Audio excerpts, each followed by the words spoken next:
Buonasera, buona domenica, bentrovati, nuovo appuntamento con la nostra trasmissione, il nostro approfondimento di politica, il punto settimana impegnativa, quella dopo la Pasqua, ci siamo fermati per la pausa ovviamente, ma insomma subito dopo la Pasqua è maturata qualche notizia in più per quanto riguarda le amministrative di Catania, ma insomma anche la politica regionale un po' si è animata, ci sono state delle storie che cercheremo di raccontarvi oggi. Oggi è una bella puntata con tanti ospiti, lo abbiamo già anticipato anche all'interno dei nostri telegiornali. Ci sarà con noi l'ex presidente della regione siciliana Raffaele Lombardo, ci sarà il candidato a sindaco di Catania per il centrodestra finalmente che si è ritrovato su un nome dopo il tira e molla che c'è stato nelle scorse settimane su tanti nomi, si dice bruciati probabilmente, sarà con noi quindi Enrico Trantino e poi in chiusura di trasmissione abbiamo Fabrizio Corona, anche lui ha deciso di scommettersi per Catania, insomma c'è tanto interesse anche attorno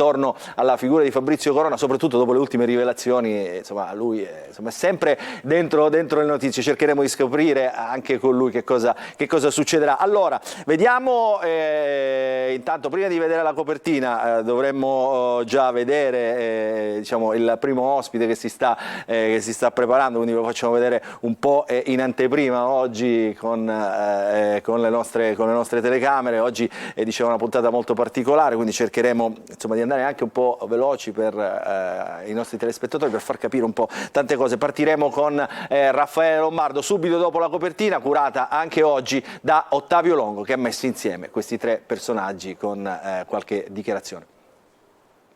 Non parlate di una persona che non è preparata, parlate di una persona che studia tutti i giorni, che lavora, che è un imprenditore, che soprattutto mangia la politica forse più di qualche politicante che magari è solo lì per lo stipendio e la poltrona.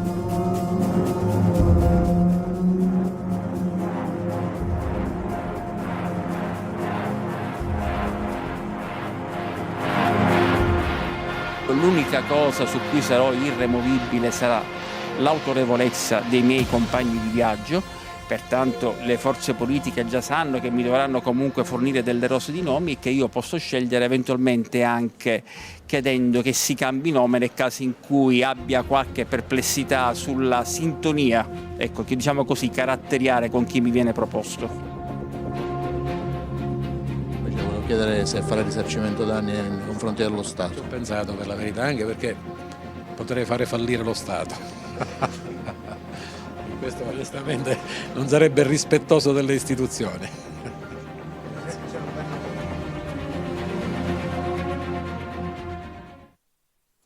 E l'abbiamo visto diciamo, in questa copertina, e allora do il benvenuto al punto a Raffaele Lombardo, ex presidente della regione, leader del Movimento per l'Autonomia. Eccolo qua, buonasera Lombardo. Buonasera. Eccolo qua, Buonasera, prego, si accomodi. Benvenuto al punto.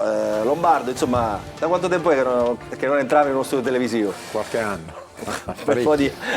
Un bel po' di anni. Allora saluto gli ospiti, con me in studio c'è Fabio Mancuso, delegato del Movimento per l'Autonomia al tavolo regionale per le amministrative. Buonasera, sindaco di Adrano. Buonasera Mancuso, molto ormai conosciuto anche lei Mancuso. Saluto il collega Mario Barresi, inviato dalla Sicilia. Ciao Mario. Ciao Luca, bentrovati a tutti. Eccolo qua, non so se c'è in collegamento, lo saluto intanto Antonio Fraschilla di Repubblica, vediamo se c'è, cerchiamo di metterlo in collegamento. Saluto anche, ci accompagna in questa trasmissione Totò Calì, che è il vignettista della Sicilia, insomma ci fa divertire con le sue vignette. Ciao Totò, come stai? Buonasera, tutto bene. Tutto bene? Yes. Sei rilassato, ecco, ti vedo rilassato. Allora, Presidente Lombardo, come stai intanto? Niente male. Io so che lei ha fatto un sacrificio per venire questa sera in diretta. Sì, c'era una notevole riluttanza, devo dire. Come mai? Mi sarò disabituato, che vuole che le dica, e quindi... Dopo tanti anni, insomma, Sì, adesso è tornato a fare politica attiva, no? Non ha mai smesso, diciamo. No, diciamo al 10%. Come al 10%? Al 10%, non di più. Questo è il lombardese, il famoso lombardese che dice una cosa... O no? No, ma voi vedete, non si legge di me, niente interviste, niente riprese, niente notizie o valutazioni mie. Dovrei farlo, me lo chiedono in tanti, ma preferisco, come dire, mantenere il mio ritmo di vita, le mie abitudini, continuare a fare le cose che faccio e soprattutto salvaguardare la mia privacy, ecco. Senta Presidente, allora Raccontiamolo un po', diciamo, in termini come dire, molto semplici per i nostri telespettatori, perché la sua è una vicenda che ha dell'incredibile. 12 anni di calvario giudiziario, è stato assolto da tutte le accuse, tra l'altro per chi fa politica credo una delle accuse più infamanti, no? Di essere vicino alla mafia. Si è risolto tutto per il meglio ovviamente per lei, però questi 12 anni insomma in qualche modo sono volati. Intanto gli anni sono 13, da quando diciamo, è iniziato il bombardamento mediatico, cosa che avvenne il 29 di marzo del 2010. La soluzione definitiva c'è stata nel marzo del 2023. Poi la vicenda è troppo lunga, parlarne richiederebbe, rispondendo alle sue domande e quelle dei suoi colleghi, forse non credo un'intera trasmissione, una serie di trasmissioni. Devo dirle che l'accusa era fondata esclusivamente, al di là dell'indagine iniziale, su dichiarazioni di collaboratori di giustizia.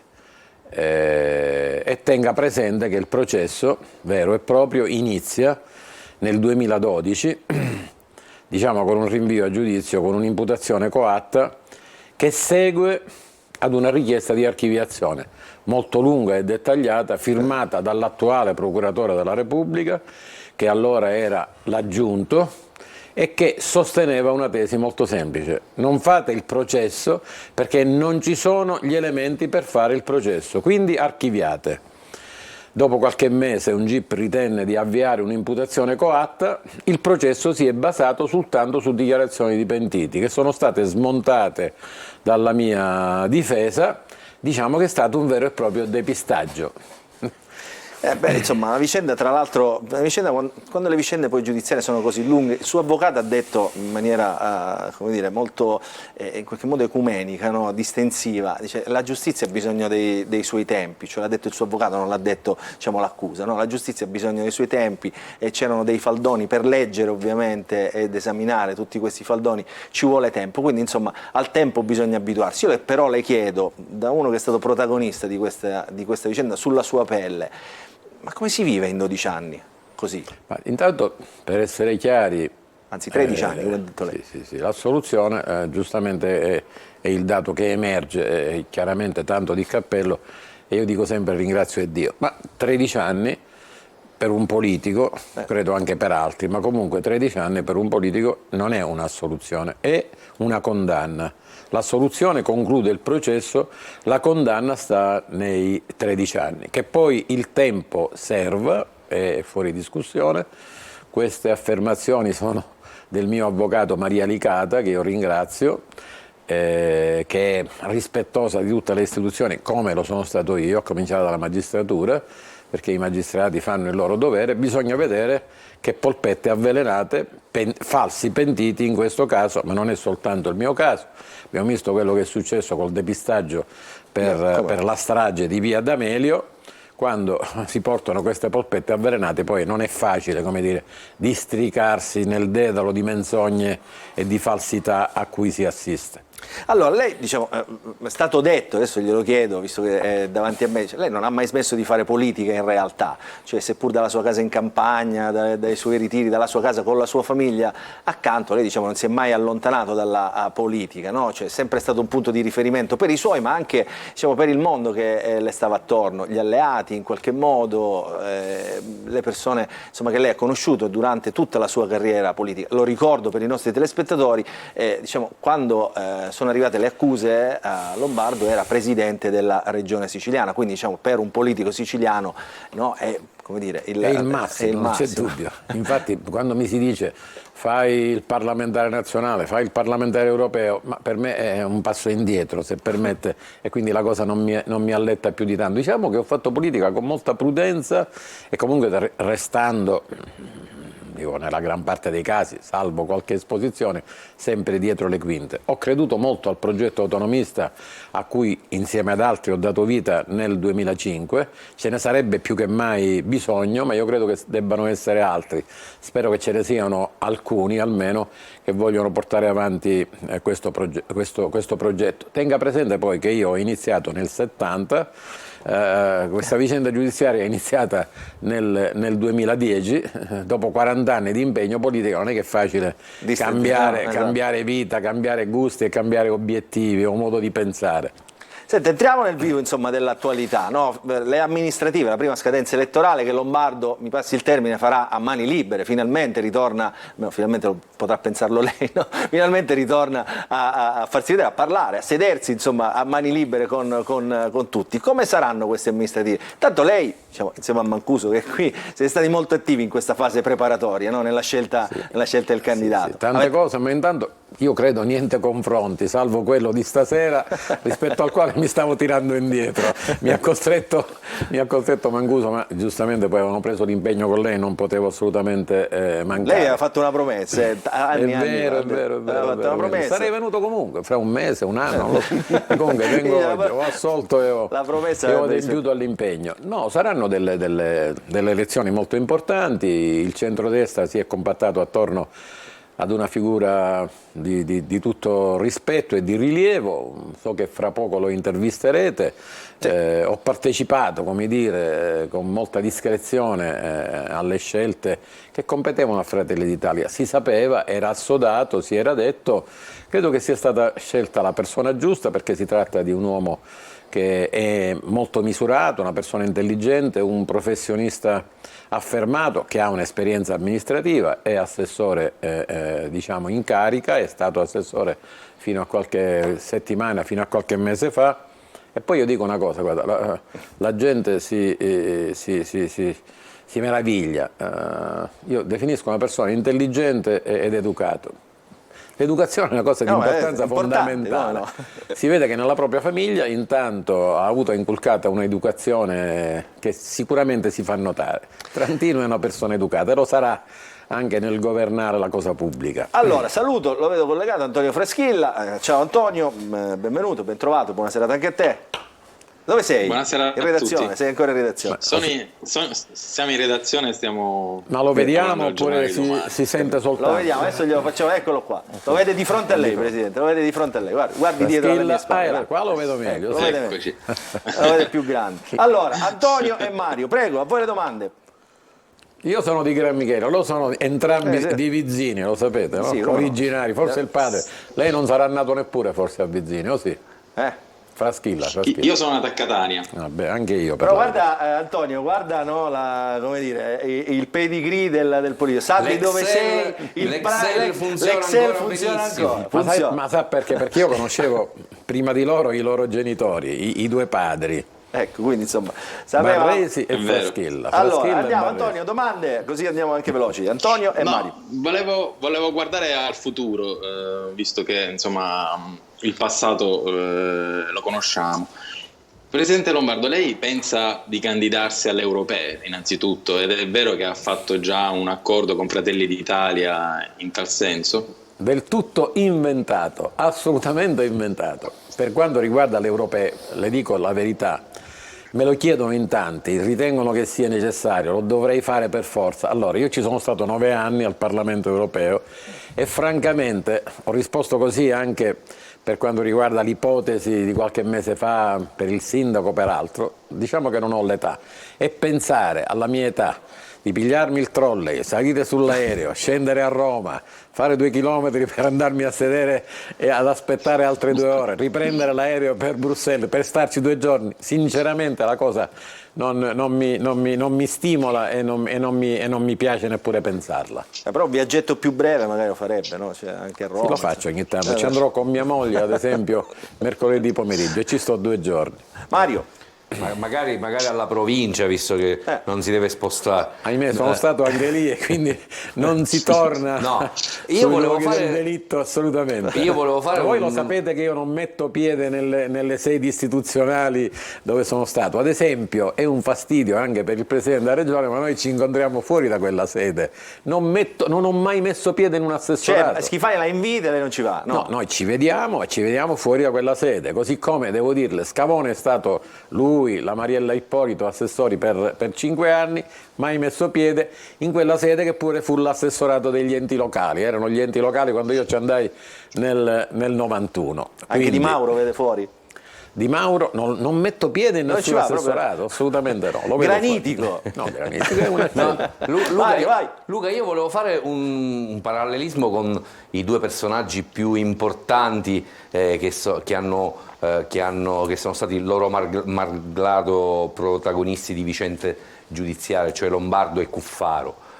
Cuffaro ha scontato la pena, ha avuto la riabilitazione, ha detto che probabilmente non farà più politica, però ha fatto un passaggio, ha chiesto scusa e rispetto ad alcuni metodi suoi di far politica, e ha promesso che nella nuova versione di leader della Democrazia Cristiana non avrebbe ripetuto gli errori del passato. Adesso a Lombardo vorrei chiedere, Lombardo è stato assolto con tante scuse e con tantissimo ritardo, ma il lombardismo, c'è qualcosa del metodo di fare politica, della ricerca del consenso,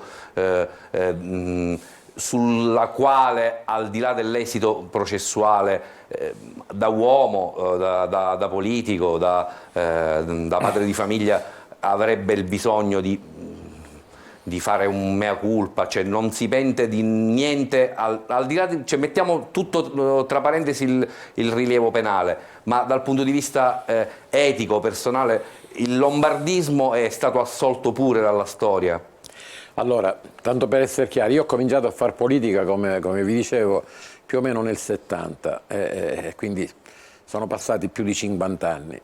Allora, come dire, il sistema elettorale era incentrato sulla preferenza, anche per eleggere i deputati e quindi i parlamentari, vabbè, volendo anche i senatori. E allora si parlava con la gente, si incontravano le persone. Questo può essere giudicato, come dire, clientelismo di bassa lega. Io l'ho vissuto come rispetto, attenzione, amore per le persone.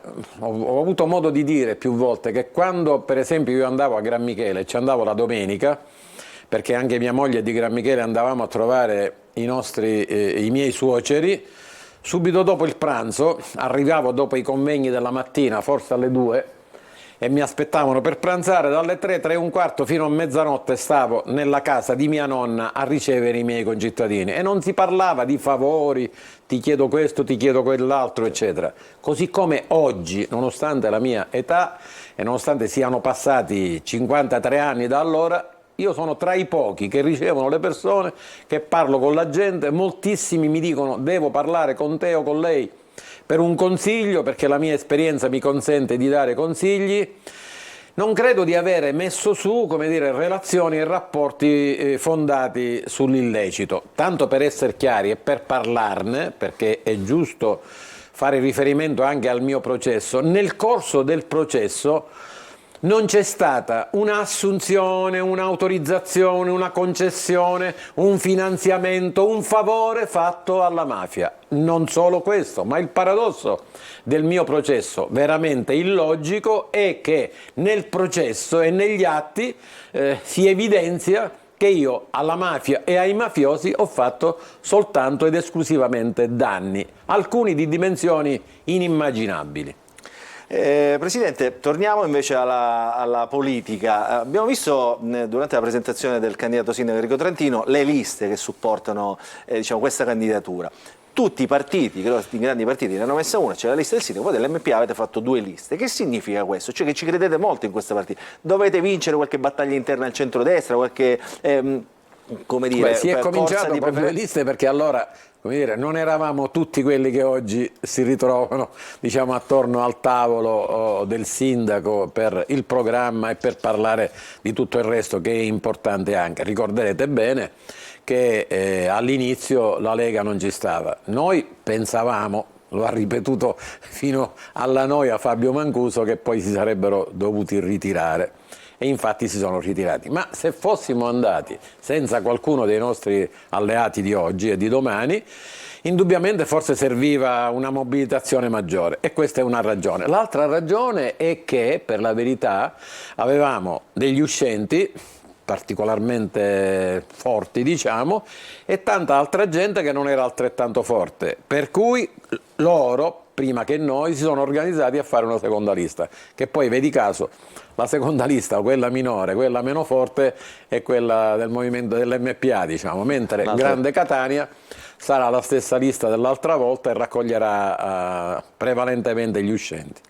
Mancuso un po', ogni tanto un po' ruvido con questi comunicati, si è scagliato contro diciamo, questa candidatura che si è ritirata alla fine. Ironico più che cioè, ruvido non credo. Noi abbiamo detto sempre, guardi, noi abbiamo sempre detto questo. Intanto grande rispetto per qualunque persona, a maggior ragione per Valeria Sudano. L'ho sempre detto, figlia e nipote di due persone a cui voglio bene e a cui sono legato e con cui abbiamo collaborato. Si figuri che Mimmo Sudano, quando entrai nell'80 consigliere comunale, era il mio capogruppo. Non so se lui mi sente. Gli faccio tanti auguri, ho chiesto sicuramente oggi c'è molto interesse dietro questa intervista di poterlo andare a trovare. È stato il metodo che io non imputo e non attribuisco neppure a Valeria, per la verità, di questa discesa in campo direttamente con i manifesti. Ci si sedeva, si discuteva, si sarebbe trovata un'intesa, chissà, probabilmente, non lo so in base a quale logica di spartizioni, di equilibri nazionali si poteva arrivare anche a Valeria Sudano.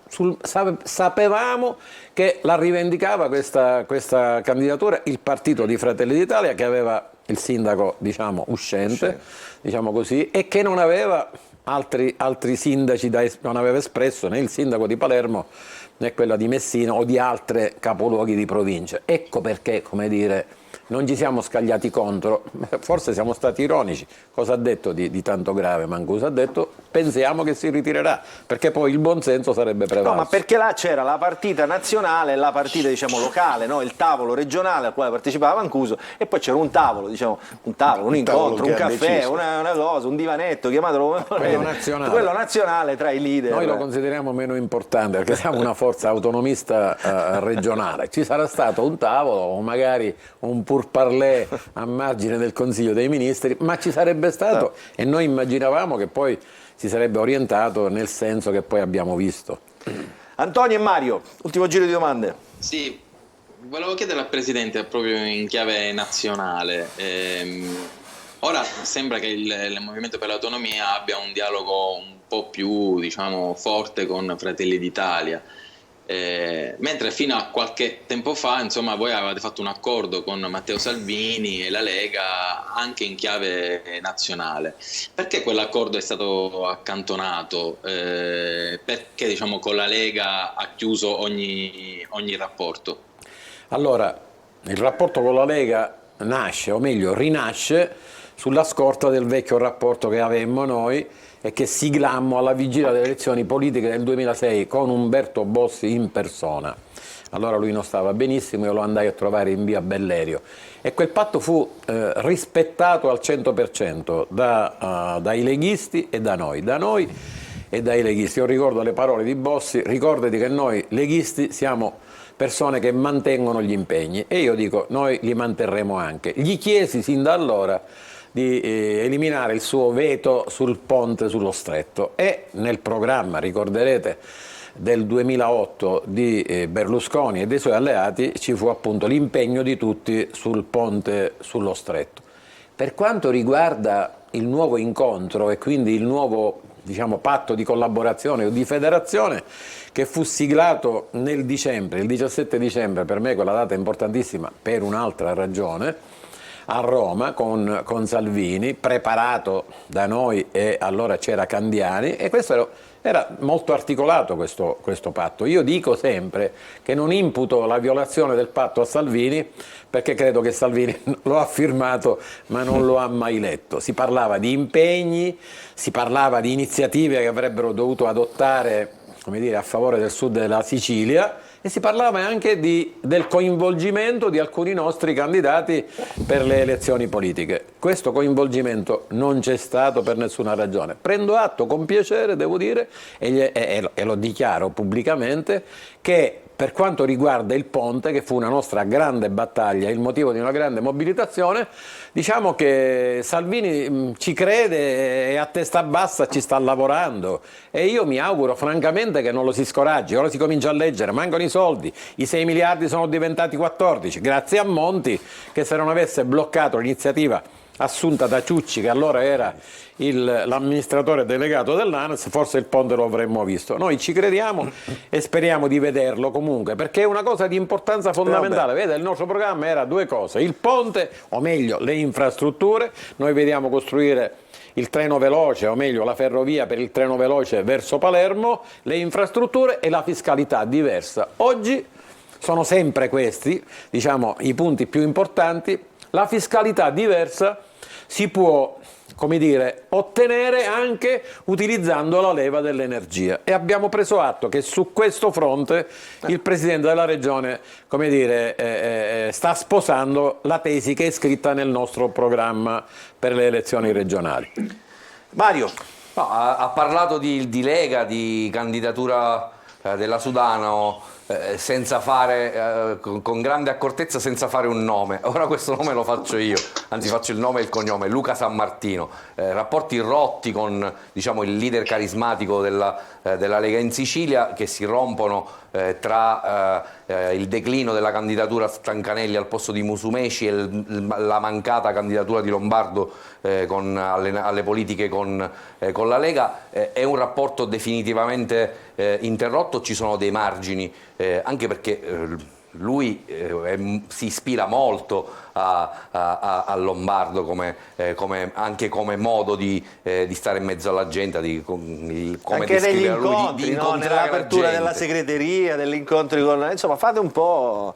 Guardi, non è un caso, poteva essere il suo erede naturale. Non è un caso che si dica che in Sicilia le liste le sappiano fare Lombardo e Sammartino. Allora, per essere chiari, vabbè, lasciamo perdere le eredità o quant'altro. Io sono nato e ho militato nella Democrazia Cristiana, come i vostri due genitori, Barresi e Fraschilla, eravamo nello stesso partito. Poi mi sono illuso che la DC potesse rivivere nei vari CCD, UDC, UDR e compagnia bella. A un certo punto mi sono reso conto, francamente, che la storia era cambiato il sistema elettorale, era caduto il muro di Berlino. Per carità, me ne sono reso conto subito dopo. Forse mi sono fatto qualche illusione e ho dato vita al Movimento per l'Autonomia. Quindi democristiano prima e autonomista fino in fondo, non c'è dubbio che non cambierà nulla.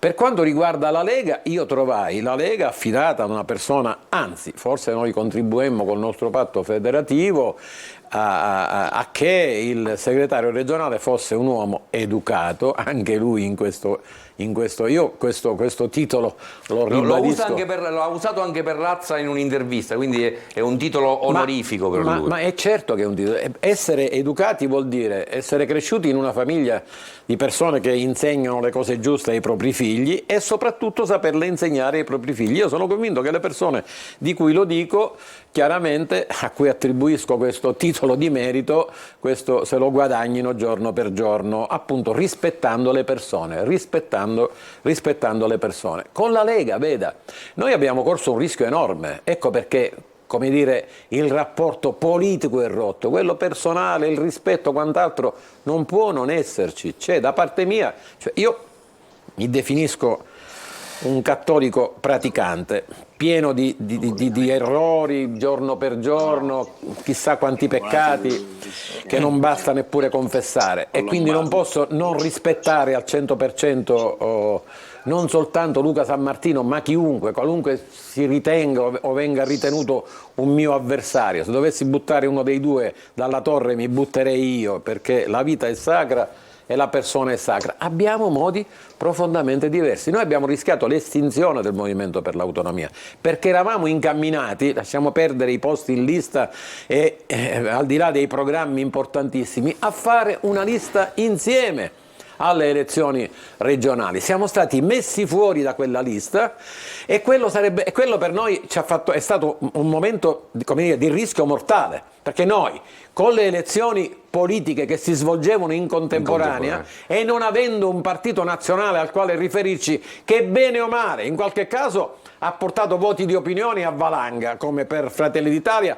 o per il Partito Democratico, ma anche per Forza Italia. Per la Lega ha portato anche dei voti e insieme comunque avremmo raggiunto il 13, forse avremmo superato sia Forza Italia che Fratelli d'Italia. Siamo stati messi fuori da questo discorso, in quanto alle politiche mi è stato dato il seggio il posto di capolista per la Sicilia orientale, che io non ho accettato perché non potevo accettarlo. Avessi avuto anche il numero 2 dall'altra parte, lo avrei accettato. Perché? Perché io non potevo fare la campagna elettorale per me e per la Lega, perché non potevo contemporaneamente dare 2 facsimili alle persone, uno per le regionali, per il Movimento per l'Autonomia, e l'altro per le politiche, per me e per la Lega. Forse non avremmo superato il 5%, siamo arrivati al 6,80 come la Lega. Io sono convinto che insieme avremmo preso più del 13, e questo movimento politico, noi federati con la Lega, forse avrebbe avuto il più alto numero di parlamentari. È stato un gravissimo errore politico, e là c'è stata ovviamente una spaccatura che certo non ci porterà a federarci, almeno fin quando, come dire, l'approdo del nostro amico che lei ha evocato sarà questo, ma io dico che è sempre il penultimo. Ma per le europee l'MPA... Io dico che è sempre il penultimo, sa perché? Perché ora nella stagione dell'autonomia differenziata, rispetto alla quale non siamo ostili noi. Però voi non siete andati in piazza con la CGIL, il PD e i 5 Stelle sabato a Caltanissetta? Perché veda, quella è strumentale. Se il PD fosse stato alleato nella Lega, con la Lega, come lo è stato con il governo di Draghi, sicuramente non sarebbe sceso in piazza. Così come forse oggi scenderebbe in piazza la destra se ci fosse un governo di centrosinistra con la Lega contro l'autonomia differenziata. Perché non siamo contrari? Perché noi siamo una regione ad autonomia differenziata, non possiamo negarla agli altri. Il problema è ovviamente il denaro, le risorse, il residuo fiscale. Vogliono più soldi? Siamo rovinati. Purtroppo vorranno più soldi, e lei vedrà che chiedere il voto per la Lega, quando questo dovesse emergere, e noi contro questo fatto sì che ci opporremo nei consigli comunali e in tutte le istituzioni, allora sarà difficile ottenere un voto per la Lega, tanto è vero che già per le comunali la Lega è scomparsa e leggiamo soltanto prima l'Italia. Lombardo, io lo capisco e devo dire che francamente lo giustifico. Ultima domanda. Allora, io so che lei si è incontrato qualche giorno fa, prima che si definisse questa storia della candidatura di Catania, a Roma anche con Calenda, e prima che succedesse anche tutta questa rottura all'interno del terzo polo. È un progetto questo che in qualche modo le suscitava qualche simpatia o no? Ma intanto era una posizione centrista. Io non ho incontrato Calenda qualche giorno fa, a prescindere dagli incontri per la sindacatura. Io ho ricevuto Calenda a Catania. Intanto ho letto, devo dire, i complimenti che gratuitamente, tra virgolette, Calenda ha voluto farmi 6 mesi fa, 5 mesi fa. Sono andato a trovarlo per ricambiargli la visita che ho ricevuto, e devo dirle, ho trovato in lui un uomo di grande intelligenza e di grande preparazione in materia soprattutto di economia, di sviluppo industriale e quant'altro. Ero molto preoccupato circa la eterogeneità dei due movimenti, o meglio dei due personaggi, che purtroppo sono deflagrati, come abbiamo visto nei giorni scorsi. Continuo a mantenere questa stima e mi prefiggo nei prossimi giorni, ma sicuramente dopo queste elezioni comunali, di andarlo a trovare. Le famose praterie del centro, no? Quelle dei moderati che non vanno a votare, che ogni tanto si estendono. Le praterie del centro saranno sterminate, ma non sono praticabili fin quando resta questa legge elettorale. Se tornasse il proporzionale, o comunque ci fosse una legge elettorale che consentisse la nascita di una posizione centrale e centrista, e allora questa sicuramente nascerebbe e intesterebbe qualche leader capace di fare qualcosa del genere. Oggi, se scendesse in campo, l'ho ringraziato perché per la verità non ci siamo lasciati benissimo, il nostro rapporto era abbastanza conflittuale. per la verità parecchi rapporti miei sono È una conflittuali persona con semplice. Ferdinando Casini, che mi ha mandato da Bruxelles con Rossana Interlandi una copia del suo libro con una bella dedica. Ora devo dire, se scendesse in campo lui, che è il più centrista, il più moderato, il più bravo di questi politici, questo centro con questa legge elettorale sicuramente non nascerebbe, ce ne vorrebbe un'altra, ma io sono, come dire, non mi illudo che l'attuale sistema la cambierà, quella attuale. Senta, le posso fare Mario, siamo veramente in chiusura. Risolto, cioè posto che Lombardo il leader non si candida alle regionali, quella clip conservatela perché poi non si sa mai. Non si sa mai, eventualmente ci costruisce un Tutte articolo conservate. micidiale. L'MPA che rappresenta una qualche forza articolo micidiale. importante in Sicilia. Mario, velocemente. L'anno prossimo alle europee i dirigenti e la classe politica dell'MPA andrà tutta al mare a giugno 2024 o con chi la vedremo candidata? No, io credo che noi eleggeremo un deputato europeo. Con chi? Per quanto riguarda il con chi, qualcuno sfotte perché dice non è vero, poi decidi tu. Diciamo che una vasta assemblea di dirigenti si riunisce e decideranno e decideremo a maggioranza. Va bene, allora siamo in chiusura, faccio vedere qualche vignetta di Totò, qualche vignetta per Lombardo, dietro di me, eccolo qua. Sì, le Qua c'è abbiamo viste Totò. poco fa. Le abbiamo C'è viste la passando, prima, però raccontaci. Una dai. l'ho vista, la sì. ricordo Ecco. c'è Salvini in bagno, dice si può avere un po' di carta, ti quanta ne vuoi? Sono Chi i è che le dà? facsimili I della- facsimili della Sudano, che non aveva fatto facsimili, ma aveva fatto solo cartellonisti. l'ha Adesso- ritirata. Vabbè. Poi l'altra La satira, ho andiamo. fatto un attimo che la devo cercare. Vabbè. E questa qua sempre su Lombardo. Ma dov'è? Ce l'abbiamo, dov'è? Qua. Su questo sito. Eccola Eccola qua. Mi devo girare. No, sempre dietro. Sul Sempre. processo, Te la fa vedere la insomma, regia. Punto, guarda. 13 anni di processo, la legge è lenta per tutti, insomma. Ecco qua, la vede Presidente? No. La mettiamo dietro le mie spalle, così la vede anche Lombardo. Lo chiedo alla regia. Eccola qua. Vabbè. Ah, perfetto, si è vista. Si è vista, la legge è lenta per tutti. per tutti, è giusto. È giusto, la legge è lenta per tutti. Allora, Presidente, grazie per essere stato con noi. Grazie a voi, Allora, quando la grazie a rivedremo? No, ci faccia Qualche vedere. anno, no? Va bene. Mi dia qualche anno di tregua. Cioè, anche perché Mancuso si è divertito, no? Cioè, si è rilassato. Si è rilassato. Una bella serata. Si è rilassato. Mancuso abbiamo tenuto qua di Cunotto, si dice. No, Sì. un piacere. No, mi piaceva solo dire. Mancuso è qua. Mi piaceva solo dire a tutti i siciliani che sono stati governati da una persona per bene e oggi noi abbiamo questa fortuna di continuare questo percorso politico. Allora, grazie al Grazie a Presidente voi. Raffaele Lombardo Grazie a voi. per essere stato con noi. Tra un po' chi vedremo, regia? Vedremo Enrico Trantino, no? Nella seconda parte della nostra trasmissione, quindi insomma andiamo in pubblicità e poi sarà con noi il candidato unitario del centrodestra a Catania. Grazie a Lombardo, grazie a Mancuso. Grazie a voi.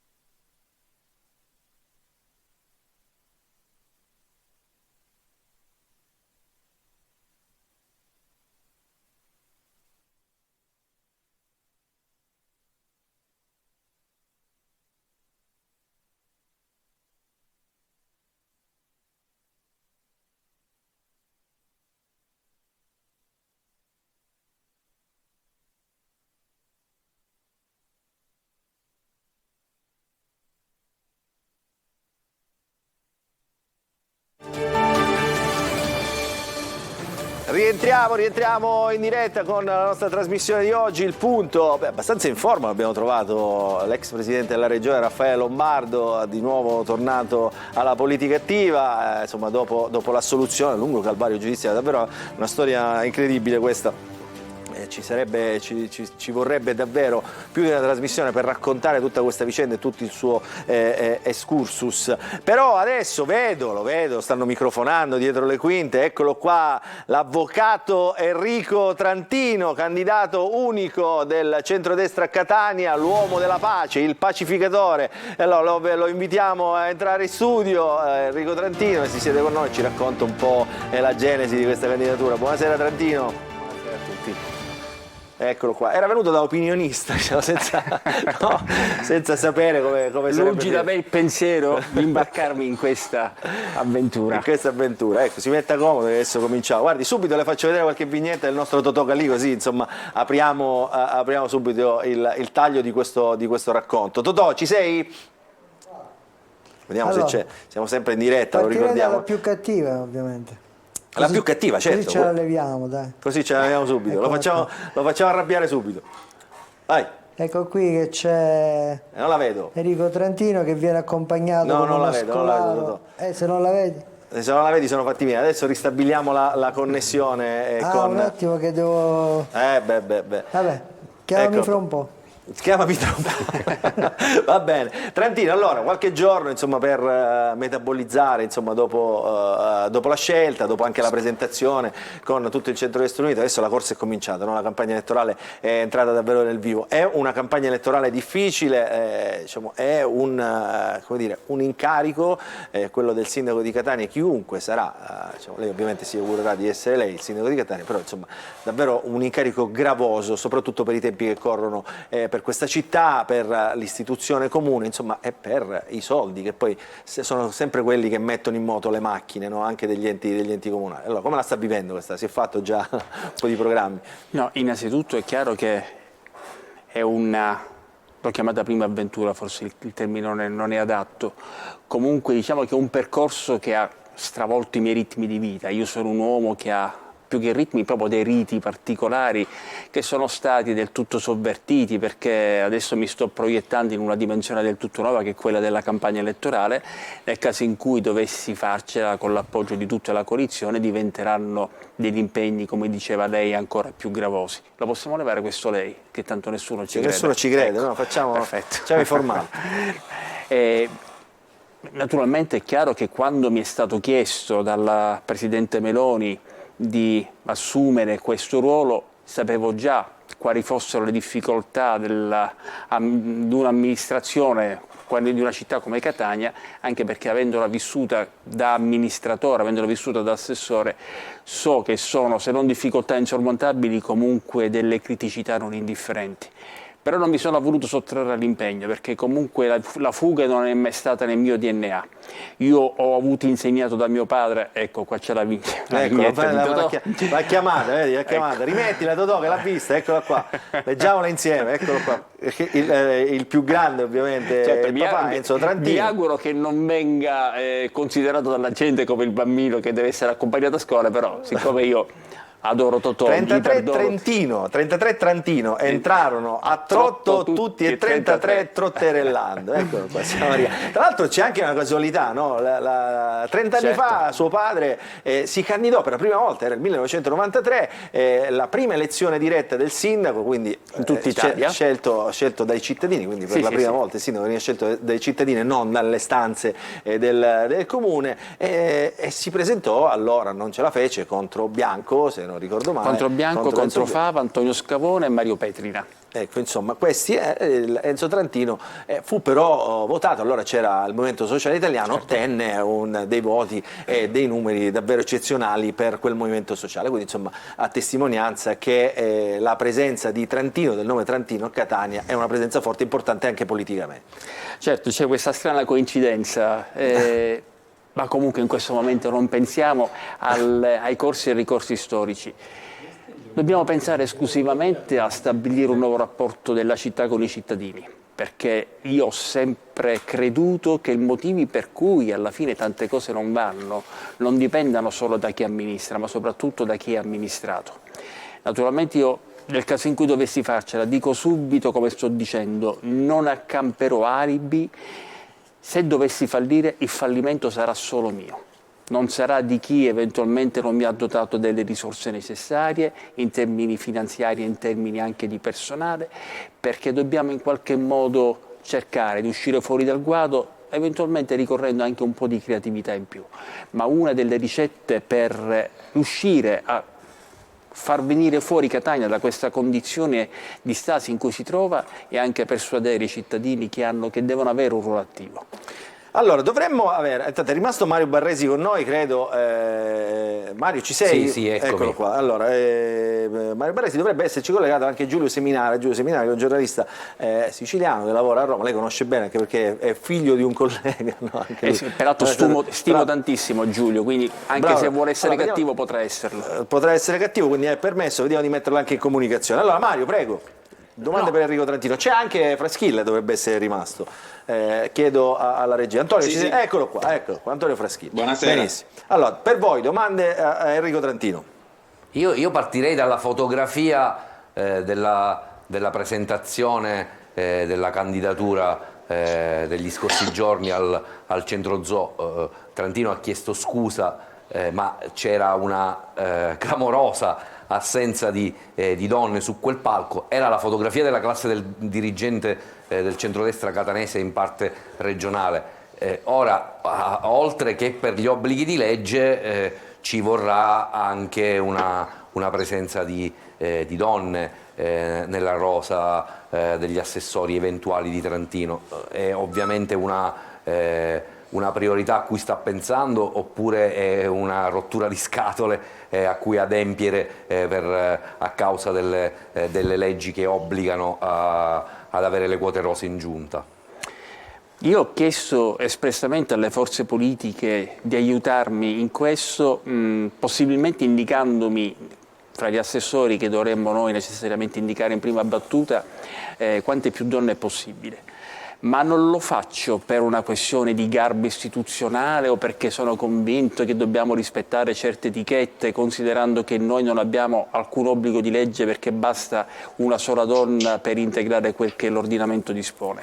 Lo faccio perché sono convinto che la donna abbia una marcia in più nella gestione della cosa pubblica quanto della cosa privata, e lo stiamo vedendo anche un pochettino in giro nella politica nazionale e internazionale. In questo momento comandano le donne, perché rispetto agli uomini si interrogano meno sul cosa c'è dietro, hanno meno sovrastrutture, insomma sono più dirette nell'ottenimento del risultato.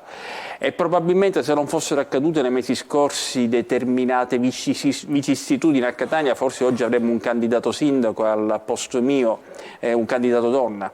Quindi io spero che le forze politiche mi vengano incontro. Devo dire che in questo momento purtroppo patiamo una carenza di donne in dei gruppi dirigenti di tutti i partiti, compreso il mio, e quindi spero che la mia non sia una voce nel deserto. Fraschilla.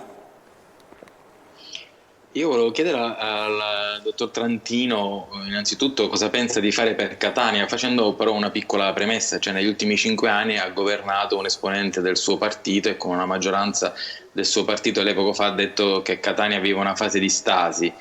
Catania negli ultimi 5 anni è stata governata da un esponente di Fratelli d'Italia, e al governo della regione abbiamo avuto l'onorevole Musumeci, insomma, che lei conosce molto ma molto bene. Insomma, cos'è che non è andato? Perché Catania non riesce a fare un passo avanti?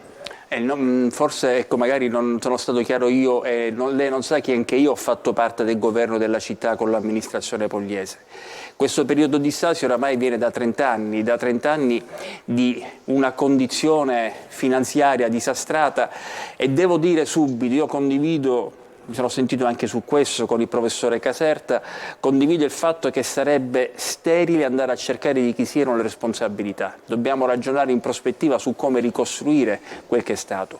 Le potrei dire che per quanto riguarda l'amministrazione Pogliese c'è stata abbiamo noi vissuto una serie di iatture, dal dissesto al Covid, al terremoto, insomma c'è stato un po' tutto che ha remato contro di noi, ma probabilmente la colpa principale nostra è non aver saputo comunicare quello che abbiamo fatto, perché abbiamo fatto tantissimo nell'intercettare fondi, tanto del PNRR quanto fondi comunitari. Dice anche Pogliese questa cosa, l'ha ripetuta sì, ma infatti come un mantra. Lo trovo anche in questo momento forse sconveniente fare una sorta di resoconto di tutto quel che abbiamo fatto. Ci sarà il tempo per quel che ho chiamato io operazione verità, per ristabilire la realtà.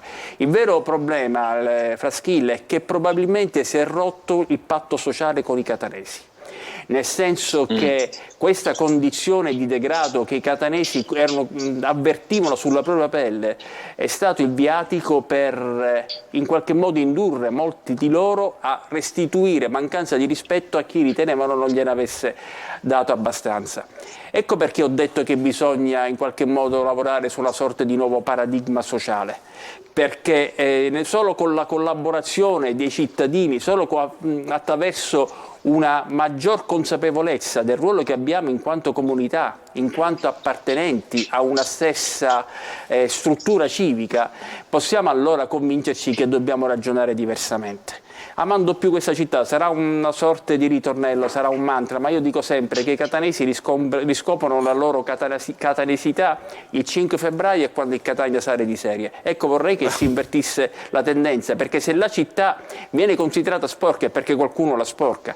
Poi a margine vorrei dire che abbiamo portato la differenziata a 40% e questo era inevitabile che comportasse un periodo di adattamento che ha creato la condizione per la realizzazione di microdiscariche abusive e quindi per tutto quel gettito di rifiuti che abbiamo visto noi per le strade.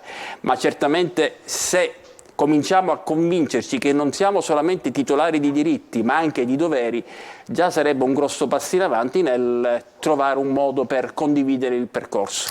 Allora, le faccio un paio di domande, Trantini, insomma, che riguardano anche insomma, questa città. Intanto lei, diciamo, per professione dovrebbe avere in sé gli anticorpi per l'illegalità. Questa città è una città che vive di illegalità ormai diffusa su tutti i fronti, da quelli che non rispettano le regole basilari della vita, diciamo, camminando col casco, posteggiando doppia e tripla fila, sino ovviamente alla criminalità spicciola. Non è un caso, c'è una pagina sui social che si chiama Inciviltà a Catania, che è super seguita perché in questa pagina si trovano veramente di tutto, le macchine smontate dai fari, impossibile parcheggiarli, furti ai turisti a tutti i livelli. Diciamo che siamo una città che deve vivere di turismo, però bisogna fare i conti prima di tutto con questo. Cosa può fare un sindaco su questo fronte? Io dico subito, io vivo a San Gregorio. Peraltro sono anche abbastanza orso, quindi difficilmente esco la sera, preferisco stare in famiglia, leggere un libro e dedicarmi quindi a recuperare le forze. Abbiamo una linea diretta, la interrompo perché abbiamo una linea diretta, c'è il numero, è sempre in sovraimpressione, 342 745 5005. Appena lei ha detto io vivo a San Gregorio, è arrivato un messaggio di un nostro telespettatore, dice nell'Interland di Catania che è pulito ci vivono gli svizzeri.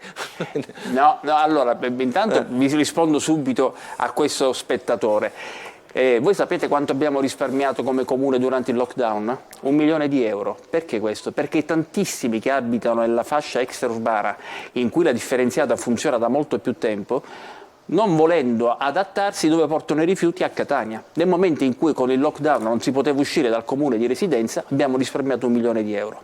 D'altra parte basta vedere le rampe autostradali che oramai sono un ricettacolo di rifiuti per dare risposta. Il tema è ritornare su quella questione che è la questione della legalità. No, perché ho dato la risposta, stavo tornando a quello, ci mancherebbe. Stavo dicendo proprio questo, che abito a San Gregorio, ieri sera sono andato all'aeroporto a prendere mia figlia e sono passato dal centro. E ho capito che questa città, mi dispiace dirlo con questa virulenza, ma ha bisogno dei carri armati. Perché poi quando stamattina ho letto il rapporto della questura e ho letto che hanno contravvenzionato, mi pare, 18 persone senza casco, 18 sono quelle che ho visto passare in 5 secondi mentre mi trovavo in piazza Cutelli. Perché questa città è una città che ha perso la consapevolezza delle regole.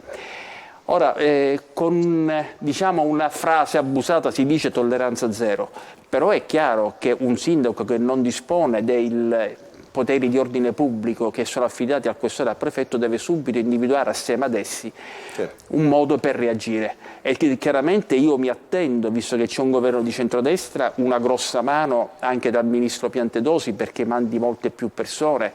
Ma ricordo anche l'esperienza del 1994 quando il ministro Andò, che all'epoca era ministro della difesa, con l'operazione Vespri Siciliani, come penso ricorderete, dotò tutti i luoghi più sensibili di forze militari che a questo punto potrebbero esserci utili anche nel presidio del territorio. Era un periodo ovviamente diverso, si veniva fuori dalle stragi. Ma è un paradosso, era un periodo diverso in cui forse si capiva quali potevano essere i bersagli a cui stare attenti, ma adesso invece la criminalità spicciola più che la criminalità, diciamo, questo senso di teppismo, di vandalismo, ha bisogno di forti reazioni.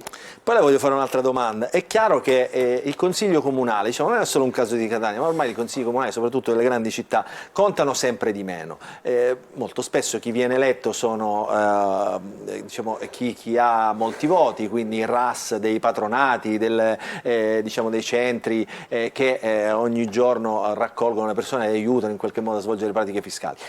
Diciamo, questo è innegabile. È chiaro che non c'è un livello, diciamo, anche come dire, superiore, uno step superiore da parte del Consiglio Comunale, che molto spesso potrebbe anche aiutare l'amministrazione. L'abbiamo visto negli ultimi anni, a parte, diciamo, qualche consigliere comunale più o meno attivo che si adopera di più e diciamo, che ha qualche preparazione in più, diciamo, il Consiglio Comunale è destinato ad essere sempre marginale. Lei in qualche modo ha pensato anche a questo, cioè moralizzerà in qualche modo tutti i suoi alleati a comporre delle liste che magari possono essere d'aiuto poi quando con i consiglieri che possono essere d'aiuto anche al sindaco, in questo caso alla giunta comunale. Però stiamo attenti, perché è un passaggio interessante ma anche insidioso, perché nel momento in cui parliamo dei RAS che prendono voti dai patronati, non dobbiamo pensare che gli stessi per questo non abbiano le qualità morali No, per carità, non voglio fare di tutta l'erba un fascio.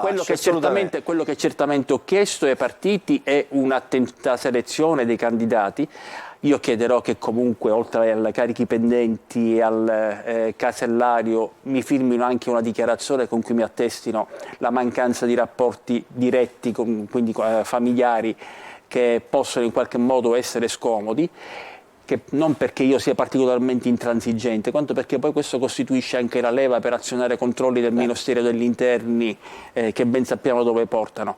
Però siccome nella mia vita io per mia deformazione culturale ho provato sempre a fare degli elementi di apparente debolezza, degli elementi di forza, mi piacerebbe che il rapporto con questi consiglieri comunali che magari hanno i patronati si ribaltasse nel senso di far comprendere loro che oltre a svolgere molte volte un servizio importantissimo, perché tutelano anche l'anziano che non può in qualche modo accudire a se stesso, che non può redigere una dichiarazione dei redditi, fungano da enti intermedi nel far comprendere anche il livello di legalità che si deve raggiungere, visto che operano molto spesso in quartieri disagiati. Quindi spero che in questo modo si diventino cerniera con quella parte di Catania che avverte l'amministrazione comunale come distante dalle proprie esigenze. Guardi, stanno arrivando un sacco di messaggi, credo che abbiamo Seminara, finalmente l'abbiamo messo in comunicazione con noi. Giulio, ci sei? Sì, ciao eccolo Luca. qua. Eccolo qua, Giulio Ciao. Seminara, collega, insomma ha lavorato in un sacco di quotidiani, ultimamente, lo dico Giulio ovviamente, faceva parte della redazione degli autori di Noè l'Arena, l'Arena ha chiuso per altri motivi, quindi io ho invitato subito Giulio perché insomma per me è un collega validissimo, quindi a dare supporto anche a questa intervista. Giulio, prego, a te Trentino. Intanto io ti ringrazio, così almeno ho l'opportunità di poter partecipare la domenica sera al tuo importante salotto televisivo. Guarda, avrei preferito che continuassi tu e tutto il tuo gruppo a lavorare, perché oggi è diciamo, è un periodo complicato. Ti ringrazio. Io vorrei partire da una considerazione. Enrico Trantino, conosciuto e stimato in città, è stato in questi giorni e queste settimane l'uomo dei sì. Gli hanno detto sì i maggiorenti di Fratelli d'Italia, gli hanno detto sì gli alleati della coalizione e quindi è l'uomo del sì. Ma è anche del tutto insieme appassionatamente di questo centrodestra che si candida prepotentemente alla guida della città, già si dice al primo turno. Ma Enrico Trantino saprà essere anche l'uomo dei no? E il problema di questa città non è mai stato che una forza, una coalizione non vincesse le elezioni o non avesse una maggioranza in consiglio comunale, specie in area centrodestra. È stata l'incapacità di dire e di dare dei no. Quali sono i no che l'avvocato Trantino si sente adesso nella condizione di promettere a noi, all'elettorato e alla cittadinanza catanese? Per esempio, sarebbe disposto a fare il sindaco sempre e comunque, anche se non si facesse il waterfront, un intervento sul porto? Oppure, per esempio, basta entrare in città, tanto per usare immagini che tutte conosciamo, c'è un albergo che non è mai stato fatto, che di fatto impedisce, come fosse un imbuto, l'ingresso alla città. un sindaco trentino incentiverebbe l'abolizione di questo ecomostro e quelli di Viale Africa? Oppure 2 miliardi di domande, Giulio, fallo rispondere, uno a uno. Quali sono i no che lui si sente in condizione di assicurarci? Dei sì ne ha ricevuti già tanti. Mi piace questa domanda anche perché Giulio già conosce la mia risposta, nel senso che nelle nostre conversazioni con Vista Mare ci siamo confrontati su quel che vale veramente nella vita. Io non sono l'uomo dei sì e la coalizione lo sa, nel senso che hanno dovuto prendere il pacchetto voto per pieno e sanno anche che io arrivo fino a un certo punto, poi nel momento in cui dovessi vedere che non è più gestibile la condizione, sempre ovviamente nel caso in cui dovessi farcela, io ho tante altre cose di cui occuparmi, quindi lascerei, abbandonerei senza fuggire, perché non so fuggire come ho detto prima, ma nel momento in cui non posso dare risposta alla città perché attorno a me ho chi mi combatte, è chiaro che a quel punto assumerei le determinazioni conseguenziali. Questo significa che certamente nessuno mi potrà imporre determinate scelte politiche che vanno contro quel che io penso sia utile per la città. Questo certamente significa che io non consentirò che si ostacoli quello sviluppo che ritengo necessario per rendere Catania degna di quel ruolo che le compete, perché è una città che è sempre più invasa da turisti, sempre più amata, ed è una città che offre delle potenzialità ancora straordinarie che devono essere esercitate. Poi se andiamo nel merito delle singole questioni che mi sono state poste, io sul problema dei mulini Santa Lucia certamente aprirei un tavolo di confronto con la città per capire è più il caso di acquisirlo al patrimonio comunale per eventualmente capire cosa fare o è più il caso di demolirlo. Ovviamente questo risente anche di alcune scelte complessive che devono essere individuate alla luce di problemi sulla mobilità sostenibile, alla luce anche di un discorso futuribile sulla ferrovia, perché come ho detto uno dei miei punti fermi è andare a chiedere che venga sbloccato il finanziamento a RFI per il nodo Catania, per l'interramento della stazione e quindi per liberare gli archi della Marina. Io vado oltre, addirittura aprirei un confronto con la città anche se tenere gli archi della Marina o demolirli, considerando che mi sono fatto fare una simulazione e verrebbe un meraviglioso camminamento, fermo restando che potrebbe già così essere una stupenda promenade. Insomma, sono tante le cose che io immagino per dare una visione della città. Nel momento in cui questa visione viene ostacolata da chi invece interpreta la politica come strumento di potere piuttosto che come servizio, a quel punto io, se volete, ve lo metto per iscritto. Torno a fare quello che più mi piace. Senta, Trantino, molti ci chiedono, ma lei è stato assessore all'urbanistica, ma che cosa ha fatto durante, perché dovrà essere, perché è ricordato, se è ricordato Trantino assessore all'urbanistica? In alcuni ci scrivono, Corso dei Martiri è rimasto quello. Allora, piano di dettaglio del centro storico. Si è trattato del primo strumento di pianificazione che abbiamo portato in Consiglio Comunale ed è stato approvato dal 1969, con cui abbiamo individuato singolarmente tutte le unità immobiliari del centro storico per dare notizie ai proprietari su cosa si possa fare materialmente. 76 milioni solo per Catania e 186 milioni per tutta la provincia di Catania, visto che ero delegato dal sindaco anche per la città metropolitana, con i piani integrati, e noi per Catania abbiamo immaginato una sintesi fra margini urbani, così l'abbiamo chiamata, che unisse idealmente San Barillo Vecchio al Librino, con alcuni progetti che abbiamo condiviso con le associazioni del terzo settore e che già sono stati affidati per effetto di una convenzione interna di Invitalia che sta terminando la fase di progettazione e sono tutti cantieri che si aprono. Detta in termini pratici, Piazza Lupo verrà demolita quella orrenda palestrina. Cioè dice, lo vedremo tra un po' quello che ha fatto fra molto poco. E ancora potrei proseguire. Per quanto riguarda Piazza Martiri, questo è il mio cruccio. Abbiamo finalizzato tutto quel che era necessario per mandare il bando in gara. Io ho assunto un impegno al momento della mia, chiamiamola scadenza, al momento della cessazione della mia carica, che questo bando sarebbe andato in gara a settembre. Non ho capito bene cosa sia accaduto, perché poi io da cittadino sono rispetto alle istituzioni, e quindi non volevo pretendere di avere certe risposte che avrebbero dovuto avere le istituzioni. Però voglio capire per qual motivo, nel caso in cui dovessi farcela, non è ancora andato in gara.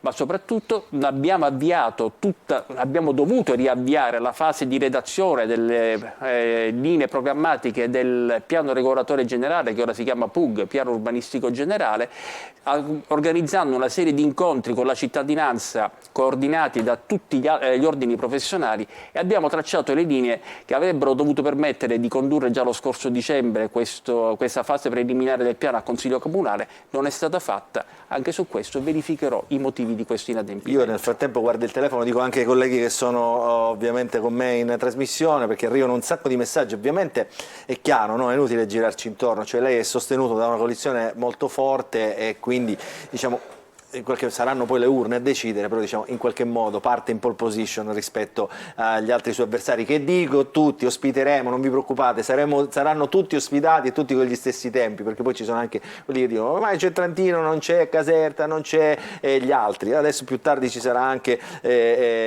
Libera, quindi insomma un altro dei candidati. Dicevo, Trantino, facciamo un gioco prima di chiudere, magari saranno interessati anche ai colleghi, rapporti politici, insomma, perché lei, abbiamo detto, l'uomo della pace, l'uomo che è uscito, il nome che è uscito alla fine dopo tanti nomi. Ho visto una foto pubblicata sua di Sergio Parisi e Ruggero Razza, i due erano diciamo fino alla fine, fino al photo finish, tra i papabili che potevano essere scelti da Fratelli d'Italia, insomma poi non sono spuntati, quindi avete fatto una foto pacificatoria. Com'è Giulio? No, ma non è una foto pacificatoria, ci siamo trovati tutte e tre in quel momento insieme, ci fosse Giulio, stato c'è il seminario che su questa cosa dice una cosa, è vera, che diciamo in qualche modo sposa. Com'è Giulio? Perché io al volo su questo, ma perché la necessità di farvi una foto insieme se non c'era nulla da dimostrare? No, molto semplicemente perché c'erano stato... Sì, Giulio, comprendo perfettamente, c'era stato tanto chiacchiericcio attorno al fatto che potessero esserci musi lunghi, persone deluse, amareggiate, quasi sulla soglia del suicidio. Abbiamo voluto dimostrare che quel rapporto umano che ha sempre legato Ruggero, Sergio Parisi a me, ma aggiungerei anche Pippo Arcidiacono, che in quel momento mancava materialmente. Si è capito che farà Pippo Arcidiacono in questa quindi l'abbiamo fatta esclusivamente per dire, ecco, volendo utilizzare un'espressione siciliana, alla faccia dei cucchi. Ecco. Alla faccia dei cucchi. Allora facciamo questo giochino. Fraschilla, anche Fraschilla ha detto una cosa carina sui social, divertente quantomeno, no? Quella del palazzo di Viale 20 Settembre. No, Fraschilla, com'è la storia? Sì, è una cosa a quale riflettevo, perché qualche mese fa sono andato alla DIA, che ha una sede distaccata proprio vicino al palazzo Palazzo Musumeci in via 20 Settembre, e riflettevo sul fatto che in quel palazzo ha oggi un peso politico importante a Catania, perché da quel palazzo, dalla scuola del padre del dottor Trantino, sono venuti fuori appunto un governatore della Sicilia, un ministro, un assessore alla sanità, insomma in quel palazzo oggi è importante raccontare anche le dinamiche, tra virgolette, per questo capisco le domande dei colleghi sui suoi rapporti con Razza o anche con Musumeci, perché oggi ha un peso importante. Quel palazzo ha diciamo anche una storia poi a Catania, insomma, legata al movimento sociale, non voglio certo ricordare tutto il passato, un movimento sociale che comunque, e quella storia lì ha sempre fatto, diciamo tra virgolette, vanto di una certa onorabilità, perlomeno nelle dichiarazioni. Lei, diciamo, teme che invece la campagna elettorale di chi anche la sosterrà a Catania utilizzerà dei mezzi, diciamo, poco idonei. Lo dico perché so benissimo che c'è in passato grandi calamite del consenso che adesso la stanno sostenendo, sono state anche coinvolte, anche indagate, insomma, su certi meccanismi del consenso, perché è giusto chiedere alle persone che si mettono il casco, però è anche vero che poi non si può chiudere un occhio di fronte a certe dinamiche. Ecco, volevo chiedere se lei, insomma, è preoccupato di questo o no. Ma sarei assolutamente fuori dalla realtà se dicessi che sono felice, sereno e tranquillo.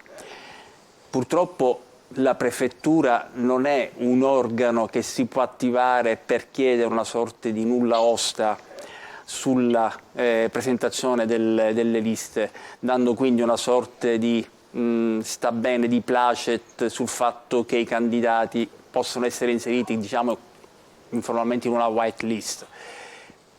però io cercherò di adottare tutti gli accorgimenti necessari, perché non sono nato ieri, c'è troppa attenzione, è chiaro che poi ci sono dei maggiorenti che da qualche parte devono pur prendere i voti, e voglio vivere una condizione di tranquillità. Pertanto non è che improvvisamente il crimine a Catania scompare, le persone che purtroppo si dedicano all'attività delinquenziale sono persone che vanno a votare, e quindi bisogna fare di tutto perché in ogni caso non vi sia una contaminazione del consenso. Da questo punto di vista io credo che la mia figura, la mia persona, nella misura in cui è considerata integerrima, costituisca un argine, una diga per eventuali malintenzioni. Di certo quel che io posso dire, che ho detto in tutti i modi, è che nella composizione della squadra di governo io, perdonatemi perché se utilizzo certi verbi posso sembrare arrogante, però pretenderò irreprensibilità e integrità morale, oltre che autorevolezza. Seminara, ultima domanda, velocissimo. Abbiamo 30 secondi.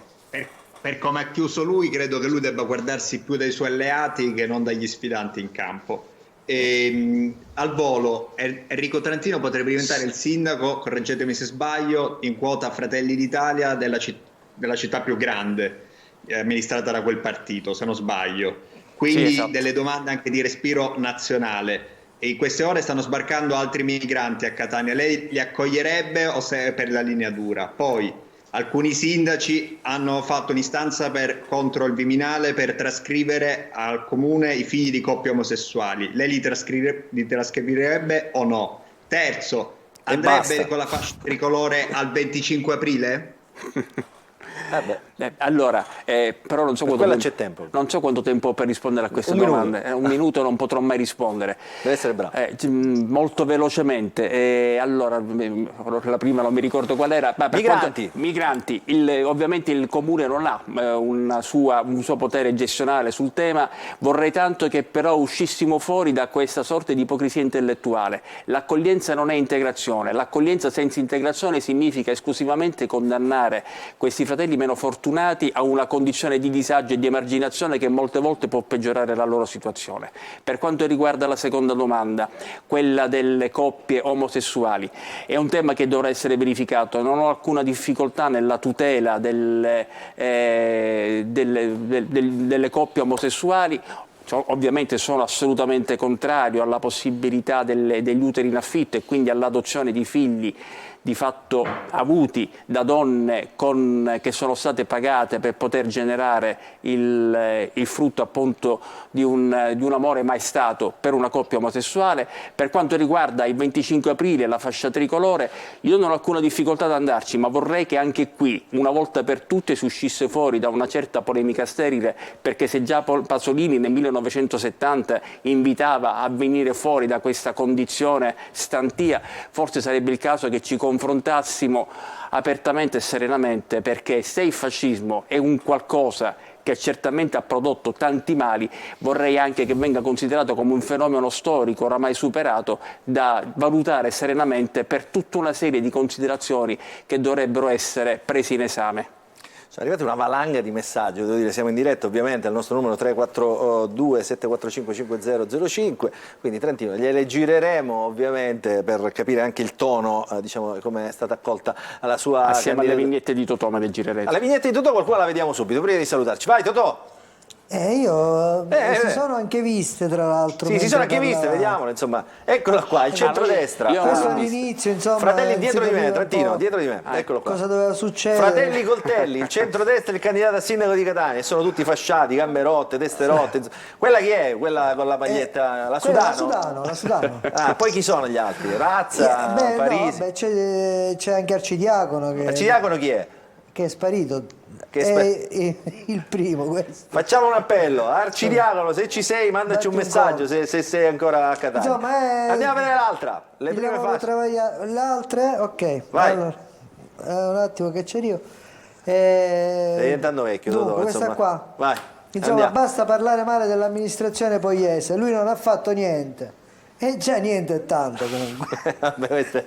La satira, grazie Enrico Trantino per essere stato con noi. Tra un po' Fabrizio Corona, subito dopo la pubblicità, con Peppino Lipera, lo vediamo, eccolo qua, dietro le quinte si stanno sistemando. Fabrizio Corona e Peppino Lipera qui con noi nell'ultima parte della nostra trasmissione. Grazie Enrico Trantino, buona campagna elettorale. Ovviamente la domanda di rito verrà poi per il confronto finale qui con gli altri. Ma certamente sì. Non si tira indietro, certamente sì. Registriamo la risposta.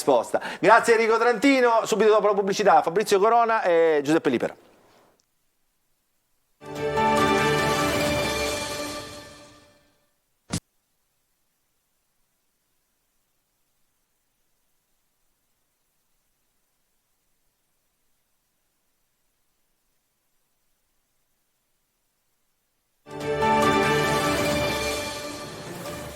Eccoci qua, siamo tornati nell'ultima parte della nostra trasmissione con, eccolo, vediamo che si sta preparando, lo stanno microfonando il nostro dietro le quinte, Fabrizio Corona al punto, eccolo qua, vogliamo entrare, prego Corona. Buonasera Fabrizio Corona, eccolo qua con noi, già seduto al tavolo, l'avvocato Peppino Lipera, candidato sindaco di Catania per il Movimento Popolare Catanese. Bravo. Come bravo? L'ho preparato, no? Corona, come sta lei? Bene, benissimo, grazie. Ci diamo del tuo? Ci diamo del tu. Ci diamo del tu. Che ha messo? La spilletta... La spilletta? La spilletta del candidato, perché Fabrizio Corona, diciamo, è candidato al Consiglio Comunale di Catania, mentre Lipera è candidato al ruolo di sindaco, alla poltrona di sindaco di Catania. Allora, Corona, diamo la parola a Corona Lipera perché insomma ci incuriosisce al di là. Allora ci sono i colleghi collegati. Mario Barresi della Sicilia che è rimasto con noi. Mario, ci sei? No, si è alzato un attimo, è andato allora, dovrebbe essere rimasto con noi Giulio Seminara. Giulio Seminara è diciamo, uno dei giornalisti. Prima, sì. Non lo conoscevo, di Non è l'Arena, che lei però conosce il programma. Massimo, uno dei miei più cari amici. No, tra l'altro Giulio Seminara, l'abbiamo detto prima, l'ho salutato, l'ho abbracciato anche idealmente in collegamento. Giulio Seminara faceva parte della redazione di Non è l'Arena. Questi giornalisti sono un gruppo di 35 giornalisti, credo, sono rimasti di punto in bianco senza... Scritto sulla mia pagina Instagram un messaggio a proposito, anche perché sono stato coinvolto in questo caso. Ci sono state voci che circolavano che è uno dei motivi per cui... ce la spiega questa cosa, Corona? Perché insomma ci è incuriosito, no? Ma non ho lasciato nessuna intervista perché non ha senso. Io faccio il mio lavoro, se Giulio Seminara lavora alla redazione di Non è l'Arena, sa che la società per cui lavora con quasi tutti i programmi televisivi, tantissimo con la Non è l'Arena, abbiamo fatto tantissimi scoop, tantissimi servizi, vendiamo contenuti. Quindi non era neanche una novità questa storia delle cose. È uscita poi innanzitutto credo che sia stato forse uno dei più grandi scoop degli ultimi 10 anni, perché sentire la voce di un boss che era latitante da più di 30 anni e capire negli ultimi 3 anni cosa aveva fatto e sentire proprio la voce, la sua parola, cosa pensava, come si comportava. Davvero, sono stati poi pubblicati, diciamo, visto, è finito in tutto il mondo, su tutte le copertine di tutto il mondo. Ha avuto la copertina del Corriere della Sera, il primo audio che è stato lanciato era quello dove lui si lamentava del traffico durante la commemorazione delle stragi.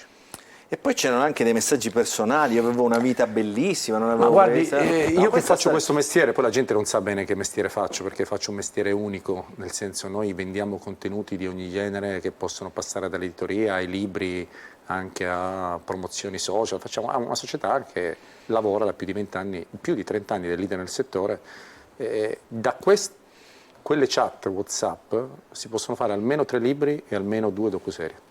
Beh, in effetti davvero incuriosiscono, poi anche qua ne leggo qualcuno, io di genere sfuggo dal farmi conoscere anche da mia mamma, io sono così, sono un tipo felino, cioè Ci sono delle robe che sono veramente alcune divertenti, cioè lui dice che beve... Ricordiamo che è sempre un criminale Ovviamente, però la figura umana di un criminale che è stato protagonista degli ultimi 30 anni della storia italiana ti fa capire un po' anche tantissime cose legate alla mafia. Lui beve la spremuta d'arancia calda, la mette nel microonde e poi ha anche dei momenti di debolezza, ma questo credo che sia coincisa con la sua malattia, nel senso che questo gruppo di persone si ritrovano dentro un ospedale sotto cura per la chemioterapia per il cancro, e quindi quando tu vai di fronte alla morte parecchie cose ti cambiano, anche se sei uno degli uomini più cattivi che esiste sulla faccia della terra. Allora, veniamo a Fabrizio. Fabrizio Corona, perché lei è visto, anzi tu sei visto come un farabutto, un po' di buono, insomma, forse perché sono stato condannato a 15 anni, ho fatto circa 7 anni e mezzo di galera dietro le sbarre e sono ancora in esecuzione pena, forse per questo. Già basta questo, dici? Beh, sai, uno che ha fatto 7 anni dietro le sbarre, che è stato condannato a 15 anni, però, che è stato condannato al di là a 15 della anni. condanna, diciamo, andiamo un po' prima della condanna, insomma anche l'atteggiamento, no? La vita in qualche modo che hai condotto in questi Io ho scritto tantissimi anni. libri, di cui l'ultimo con una delle case editrici più importanti che ci sono al mondo, che è la Navi Teseo, che ha pubblicato il primo libro di Tarantino, e racconto come la mia figura ripercorre i 30 anni della storia italiana. Se, spero di no, ma dovesse morire Berlusconi in questo periodo, dopo la morte di Costanza, si chiude un ciclo enorme di cui io faccio parte da protagonista, avendo 49 anni, anche se non li dimostro, perché in tutte le storie dell'Italia, dal 90, nel 2000, da Vallettopoli, Tangentopoli, anche prima, dal periodo di Berlusconi, del Bunga Bunga, insomma anche a situazioni legate alla politica, alla storia dell'Italia, io sono protagonista della storia dell'Italia attraverso il mio lavoro, attraverso quello che ho fatto. C'è una vignetta di Totò Calì, che è il nostro vignettista, la leggiamo subito, la vediamo dietro le spalle. Dice, ma Corona non era in comunità riabilitativa? Allora c'è l'altro che risponde, l'altro risponde, ma picchi Catania che cos'è? Appunto, parliamo di Catania ora. Sette libero. No, insomma, è interessante, no, questa storia. Allora, saluto il collega Giuseppe Pipitone, che è collegato. Tra parentesi, io per scelta non vado in televisione da più di 2 anni. Cioè, oggi è giornata delle sorprese, grazie. Sì, allora, non vado in televisione da più di 2 anni per scelta, dico di no a tutti. Faccio soltanto un programma che va su Canale 21, faccio ogni anno l'apertura e la chiusura perché a Napoli è la mia seconda città, quindi io sono qui non come personaggio televisivo, ma portavoce di un qualcosa che potrebbe essere utile e soprattutto per dare supporto all'avvocato. Beh, no, certamente anche la presenza, diciamo, dà supporto all'avvocato. Dicevo, saluto il collega del Fatto Quotidiano.it, Giuseppe Pipitone, che è collegato con noi. Ciao Giuseppe. Ma prima di intervistare a Pipitone, aspetta, sto salutando tutti. Andiamo là, la parola all'avvocato, vediamo se già sorride. L'avvocato potrebbe fare televisione. L'avvocato già la fa abbondantemente a televisione. Oggi c'era una vignetta bellissima pubblicata oggi sul... È un po' felliniano lui. Ma lui è... Allora, quello che ha lui di vero rispetto a tutti gli altri, è che lui è real. Tu usa questa parola che si usa in questo momento, lui è real. Cioè lui è vero, nel bene e nel male è questo. Lo sente?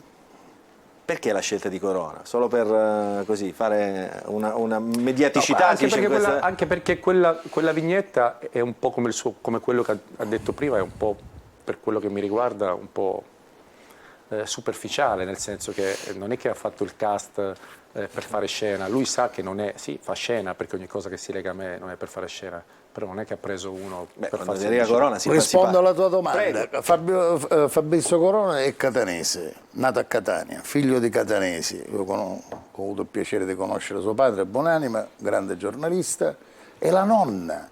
Con i figli del Letta. Conosciamo tutti perché... ma le giovani generazioni non sanno chi erano i figli del Letta. La nonna di Fabrizio Corona mia nonna è stata... È un ragazzo che ha sofferto. Io, per me la giustizia è la cosa più importante. A 43 anni che indosso la toga e che lotto per la giustizia, e quindi gli ho fatto questa proposta. Lui ha accettato con grande gioia e io sono felice che lui è qua.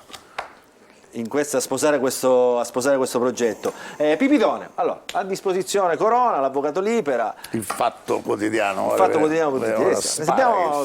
Io sono molto amico del suo capo, molto amico.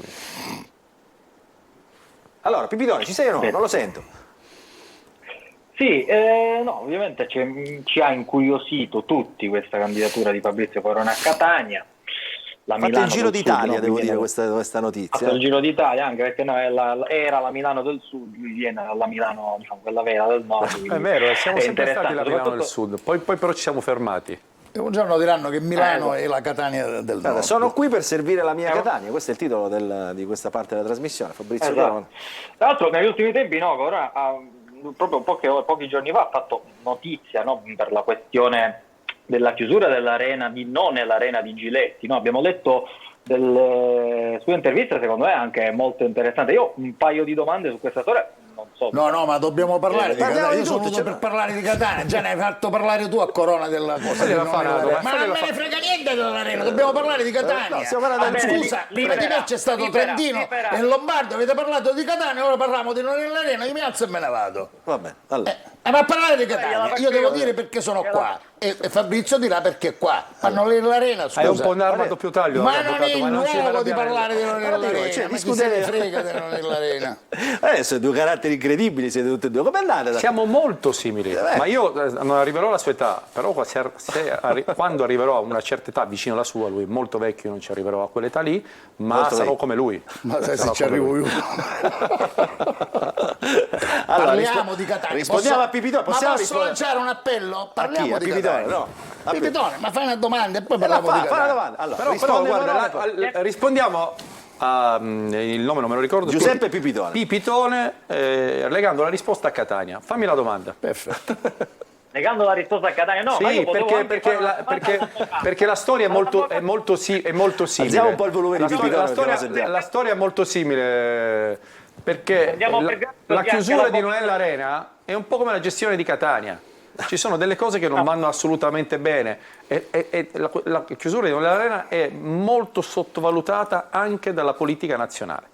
Perché lo stesso Presidente del Consiglio nel momento No, in però cui... la domanda, non mi hai fatto fare la domanda, se no così parli, diciamo, cioè io ho visto che sul Nell'Arena tu hai detto che ha fatto un errore, Giletti ha voluto parlare in televisione dei presunti. No, io ho detto un'altra cosa. Ho detto un'altra cosa. E non si può fare. No, ho detto un'altra cosa, che è stato troppo superficiale con Baiardo, perché Baiardo, che è un pentito e non è una persona per bene ed è un grandissimo giocatore di poker, quindi abituato a bluffare, anche nei confronti della trasmissione, nei confronti di Massimo, diciamo che ha bluffato e si è un po' fatto usare, questo ho detto. Poi non voglio entrare nei meriti perché Massimo sta vivendo una situazione molto delicata che riguarda anche un po' il giornalismo di tutta Italia, che riguarda anche i 35 giornalisti che non lavorano più. È una situazione, secondo me, gravissima che l'Italia sta sottovalutando. Come ci sono situazioni gravi in tutte le città e qui io ho scelto di sposare questa causa non per fare promozione o per fare pubblicità, perché io di pubblicità non ne ho bisogno, faccio la mia vita e sto tranquillamente così. Prima di tutto perché lui è molto simile a una figura a cui sono molto legato, che è il mio avvocato, che forse è l'unico amico che ho veramente, che ha combattuto questi 15 anni con me contro la giustizia, per le sue lotte un po' anche contro la magistratura, per il suo essere contro le regole e per il suo essere, l'ho detto prima, real. Oggi manca qualcosa in Italia che non è real. Io sono molto legato a questa città perché questa città mi ha dato forse il periodo più bello di tutta quanta la mia vita. E se oggi posso utilizzare la mia immagine, non per fare share al punto di Antenna Sicilia, ma per fare qualcosa per i cittadini, lo faccio molto volentieri. No, però io volevo chiedere, adesso sì, Libera, insomma, questa è una corsa tutta in salita la sua, no? Cioè, hai visto, prima c'era Trantino sostenuto da una corazzata di liste. Questo, scusi, il Pensati Libera, poi non la fermo più. Questa è bellissima. Questa è bellissima. Pensati Libera è riferito alla Ferragni, al Festival di Sanremo. Che poi non l'ha fatto Libera, l'ha fatto un altro avvocato. Ma come lo sai? Che mestiere faccio? Dai, dimmi il nome. Mattia Serpotta, l'ha fatto Mattia Serpotta, lui l'ha preso questa cosa, Pensati Libera, come la Ferragni, Libera come la Ferragni. È molto bella, è carina. Che dicevi? Che volevi sapere? No, dicevo, è tutta una corsa in salita, anche con Corona che mette un po' il turbo a questa corsa diventa difficile. Ma quando viene da me una persona accusata di un omicidio che non ha fatto e viene arrestata, non è una corsa in salita? Io sono abituato a fare le corse in salita. Però nel caso in specie, se no parliamo di altre cose, io ci tengo a dire che sono nato a Catania, mio padre, i miei genitori erano di Catania, i miei 4 figli sono di Catania, non vivo nei paesi nobili che ci sono ogni riferimento no, puramente casuale quello che ha detto prima. Io la sera, dopo che chiudo lo studio, a mezzanotte, alle 11, esco, vado a mangiare qualcosa e quindi la vivo la città e la sento e ho ripreso il pensiero del grande Giuseppe De Felice che diceva una cosa semplicissima. Noi possiamo fare politica a livello nazionale, ma a livello locale, questo grande condominio che è la città, come l'amministratore del palazzo si deve occupare delle scale, dell'ascensore che funziona, a Catania tu mi devi dire se la spazzatura Avete parlato di differenziata poco fa. Se la spazzatura è di destra, è di sinistra o di centro? Io dico che il Movimento Popolare Catanese, noi siamo fascisti, comunisti, democristiani, liberali, socialdemocratici, questo siamo. Parla lì perché guardo Corona. Okay, io rido, ma però sono convinto di una cosa. Ma l'ho detto anche nell'intervista, anche del pezzo che avete mandato all'inizio. Ora, il cittadino catanese si fa influenzare dalla politica nazionale. La politica nazionale è mossa, l'abbiamo vista dal primo ospite che avete visto, che poi decide di fare i suoi movimenti per i suoi rapporti personali o per i suoi interessi personali, facendo capo a una politica nazionale. Chi ha votato alle elezioni nazionali il centrodestra vota il centrodestra. Il problema è che Catania non ha nulla a che vedere col resto della politica nazionale. Ci vuole una politica cittadina e quindi non ci devono essere persone che si candidano e che sono utilizzati dalla politica nazionale e spinti dalla politica nazionale, perché uno che va alle elezioni il 28 maggio a Catania deve pensare a cos'è più giusto per la città, non di che partito è. Allora è più giusto un uomo di 70 anni e oltre, che ha due coglioni così, perché è abituato a combattere nell'aula di tribunale per il giusto, che magari non ha niente a che vedere col sistema partitocratico che esiste in Italia, né legato né a destra né legato a sinistra, ma ci mette il cuore nelle cose, più che una figura di immagine istituzionale che viene messa dai poteri forti per continuare in quel lassismo che c'è sempre stato e che continuerebbe se fosse eletto uno di queste persone qui. Quindi diciamo la vostra è anche una... Che bravo, per questo se lo porta. No, dico, però è chiaro che qui bisogna cambiare tutta una cultura, no? Che non è solo catanese, ma la cultura, no? le cose ha ragione, si possono cambiare. Ora, io non lo so che share fa questa trasmissione, ma nel momento in cui oggi noi vediamo in questa trasmissione un ex governatore della regione Sicilia che ha avuto enormi problemi, e noi siamo giustizialisti, giusto o no? Ok. No. Non siamo giustizialisti, è una battuta, cioè noi siamo garantisti e quindi ora è stato assolto, quindi è una persona come tutte le altre, però non ha fatto del bene e ci ripropone la stessa cosa che ci ripropone da quanti anni? 15, 20, 25, 30? Ed è, tra virgolette, un po' il puparo di quello che viene in Sicilia, cioè io faccio questo, metto quell'altro. Non ci interessa. Poi abbiamo un bravissimo avvocato, un bravissimo uomo, che è il figlio di un grandissimo politico, ma che è pronto a sporcarsi le mani? È pronto a farlo? O preferisce fare la sua attività e quindi avere quell'immagine pulita che può essere magari rassicurante, ma che alla luce dei fatti non porta nulla? Cioè, lo sta parlando di me, l'avvocato non sto parlando di lui, sto parlando dell'avvocato Tarantino che conosco molto bene. Chi guarda questa trasmissione oggi vede quest'uomo e dice bene, questo è un uomo che magari potrebbe darci una mano a differenza dagli altri, perché è un uomo che vero, diciamo in qualche modo. Io lo pongo esempio un po' come Emiliano del PD. Emiliano del PD è uno che non c'entra nulla col PD, è un uomo un po' rozzo, molto molto carismatico, che però in quello che ha fatto, anche da governatore della Regione Puglia, ha fatto molto bene. E io sono convinto che se lui, per caso o anche per giustezza, che è una parola diversa, venisse eletto, farebbe meglio di qualsiasi altra persona. Allora, Giulio Seminara mi ha dato del rozzo. No, è un po' burbero, ma questo fa parte dei grandi carattere. Io rozzo. È il carattere, ha difeso. Insomma, tra l'altro, sto scherzando. Dico, no, lì però lei, diciamo, anche mediaticamente, no, con i suoi casi giudiziari, insomma, si è fatto conoscere dal... mi sono capitate, quando mi capita a me quel ragazzo gay che le avevano tolto la patente perché era gay e abbiamo dovuto fare una causa al tribunale amministrativo e poi al tribunale civile e poi andare in Cassazione, che ci posso fare? Mi sono capitati questi casi. Contrada l'ho fatto scarcerare io, stava morendo, poveretto. E poi il caso del tifoso, no? Che è la storia del che tutto cibo. Il mondo sa speziale. Che tutto il mondo sa che è innocente. Quello fu un caso veramente, guarda, io a livello lavorativo sono stato il primo con la mia agenzia a trasformare i casi di cronaca, cioè i personaggi di cronaca. Io quindi vengo dalla strage di Erba, da Olindo e Rosa, che adesso oggi... Siete ritornato nuovamente ora il procuratore generale ha chiesto la revisione. Grazie alle Iene, attenzione, grazie a una campagna giornalistica fatta in un certo modo, perché io quella storia la conosco perché si ricorda quando successe, io ho presi sotto contratto a Zuz Marzuk, che prima ha cavalcato l'onda e poi ora, cioè, la storia lì è un'altra, però i casi di cronaca poi diventano i casi mediatici più importanti che sono lo specchio dell'Italia. Speziale era una vicenda vergognosa dove per forza si doveva trovare un colpevole. Allora chi lotta per dare giustizia a un ragazzo, che cosa aveva quel ragazzo lì? Nulla. è stato in grado di pagare una parcella di un avvocato come lei? No, non credo. E allora perché l'ha fatto? Forse per quel senso di giustezza. Del giusto e del vero. Esatto. Beh, poi è finita però, insomma. Non è finita, però non possiamo parlare di Catania. Diciamo queste cose, se ci sono le notizie sono più importanti. Guardi avvocato, che se ci sono io, ora questa roba viene vista a livello nazionale. Se lei parla in catanese non lo capisco, ma parlare di Catania, ce la prende.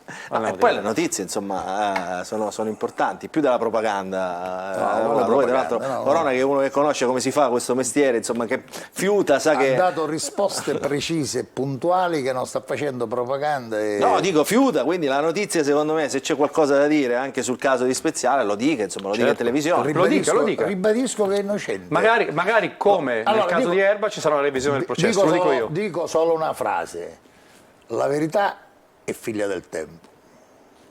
Basta, stop. Allora, andiamo ai colleghi e poi le vignette, insomma, con Giuseppe Pipitone e Giulio Seminare. Giulio, allora, tu in qualche modo, insomma, fino a ieri, diciamo, facevi parte della redazione della Ieri, quindi conoscevi anche dell'Arena, di Non è l'Arena, quindi conosci anche Corona. Insomma, che idea ti fai di tutta questa storia? Insomma, se ne vuoi parlare, ovviamente te lo chiedo, e poi ovviamente a disposizione Fabrizio Corona per tutte le domande che hai da fare. Io della chiusura di Non è l'Arena non ho nulla da dire, se non che ho letto i giornali come voi, poi se vorrà sarà Massimo a esprimersi, a dire la sua. Non aggiungo nulla rispetto a tutte le cose che abbiamo letto sui giornali in questi giorni. Parlando di Catania, sono molto incuriosito l'avvocato Lipera lo conosciamo, dall'agenda Corona. Per titoli, quali sarebbero le priorità o le prime iniziative che lui metterebbe in campo se eletto consigliere comunale? Vedo che è una domanda da giornalista tecnico, no? Fa il suo mestiere, è anche un po' arrabbiato. Scusi, dottore, è il mio lavoro, faccio televisione da 30 anni. Sì, no, lei la televisione la fa da poco. Ma la domanda è inammissibile. No, la domanda è ammissibile perché lui è un po' arrabbiato, forse infastidito, non so, non si vede che non gli sto molto simpatico. Pensa di farmi una domanda. No, è l'atteggiamento così. No, ha un atteggiamento così. È lui. Se lavorano nell'Arena, perché io non lo conosco, non l'ho mai visto nell'Arena. È così. È sempre così, magari pensa in questo modo di dire, guarda, Corona è un'operazione pubblicitaria, non sa neanche quel cazzo che potrebbe dire di una campagna politica, una tecnica. Questo lo possiamo dire. Allora, vuoi sapere qual è il mio programma tecnico, mio programma politico su Catania? Sì. Ok. Ma per curiosità? No, non è per curiosità, pensare di mettermi in panne, ma credo che sia impossibile. Prima di tutto, fare eleggere l'avvocato Lipera. Questo è il mio primo obiettivo. Lipera, scusa. Primo obiettivo. Facendo eleggere l'avvocato Lipera, il piano politico di Lipera, ovvero sistemare definitivamente questa città, avverrà. La spazzatura, il turismo, le infiltrazioni mafiose, i giovani, il futuro, questo è, ok? Magari anche entrando nell'intelligenza artificiale e tutte le questioni che ci sono, facendo di Catania una città moderna che al sud non esiste, perché Palermo è forse rimasta agli anni 20. Questo è il mio programma. E siccome quando faccio le cose le faccio col cuore e con la testa e vinco, sono sicuro che porterò alla vittoria l'avvocato Lipera. È il mio portavoce, bravissimo. Assunto. No, io vorrei dire al giornalista che c'è la disaffezione da parte della gente al votare, non solo perché i politicanti di professione sono comportati come si sono comportati, ma anche perché ci fu quella legge che ha concesso di diventare parlamentare senza esprimere la preferenza. E perché la gente, lì la colpa è dei giornalisti, non viene informata correttamente di quelle che sono le funzioni. Il Consiglio Comunale ha una funzione che non è quella di governare una città. No. Io sono stato uno dei promotori, c'era Vittorio Consoli, Bonanima, lui ha fatto al posto di Pannella, no? Io fui uno dei promotori dell'elezione diretta del sindaco, stiamo parlando di 30 anni fa, proprio per evitare queste tavole dove si riuniscono e si spartiscono il potere. I cittadini possono votare direttamente il sindaco, è una cosa importantissima. E ora la nostra battaglia, ecco perché anche Fabrizio Corona è presente qui, è quello di stanare quel 60% di gente che non andrà a votare. E questo fatto non sta succedendo solo a Catania, Fabrizio, sta questo succedendo fatto in tutta Italia. succede purtroppo ovunque. C'è una disaffezione incredibile, ma perché c'è questa disaffezione incredibile? Perché abbiamo politicanti di professione, fanno la politica di professione. Io chiederei a certa gente, ma tu che hai fatto una vita? Allora, io faccio all'Iper, faccio a Corona. Questa era una delle poche cose che Renzi diceva giustamente, quando Renzi aveva incominciato a fare il politico sul Movimento 5 Stelle. È cosa che dice da sempre il presidente Berlusconi, cioè il Movimento 5 Stelle sono improvvisati della politica, che non hanno non solo mai fatto politica, ma non hanno mai lavorato. Il loro lavoro in politica è stato addirittura il loro primo lavoro. Come puoi gestire una macchina di imprenditoria che l'Italia se non hai mai lavorato in vita tua? Come fai? Allora, arrivano 1 milione di messaggi ovviamente di tutti i tipi, no, al di là di... però diciamo, ecco qua, parliamo del programma, cosa ne sanno delle attuali condizioni di bilancio, cosa ne sanno della condizione dell'amministrazione del suo organico, l'Iper e Corona? Corona sicuramente non ne sa nulla. Io vorrei sapere chi è questa persona che ha fatto questa domanda, proprio perché è una domanda... Non lo so, ci sono... Alle domande bisogna rispondere, avvocato, alle domande bisogna rispondere. Ma posso anche dire che è una domanda stupida. Perché? Ma perché noi dobbiamo entrare là e poi studiamo tutti i problemi. Per adesso questa città che è allo sfascio, la prima cosa è occuparci dell'ordinarietà. Parlavamo di spazzatura, ma noi non veniamo da San Gregorio, noi viviamo qua a Catania. Quello che ha combinato Bianco, ora non c'è più Bolani, ma vabbè, ma Pogliese, e lo vedi sotto gli occhi di tutti. Tu non ti puoi ritirare a casa, non puoi invitare persone a casa, stai a Catania, spero, perché alle 8 di sera davanti al tuo palazzo c'è una montagna di spazzatura. Vuol dire che era sbagliato questo sistema. Abbiamo i marciapiedi, guarda che la gente cade per la strada. Anche a Milano. Anche a Milano. No, a Milano è peggio. A Milano abbiamo un sindaco, lo voglio dire perché è una trasmissione. Bellissima questa cosa, a Milano abbiamo la Catania del Nord. No, a Milano abbiamo un sindaco radical chic che si occupa solo di andare alle feste, alle cene e non sa di quello che succede in città. E questo è il modello che ci vogliono propinare a Catania. Noi vogliamo uno della strada. Non siamo chic. Noi non siamo chic. Allora, andiamo.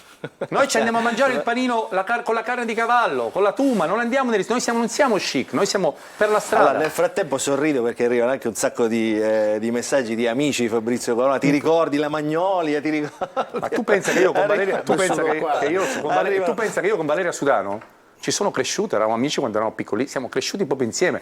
Uno dei miei più cari amici è suo cugino, ma proprio uno dei miei più cari amici della vita.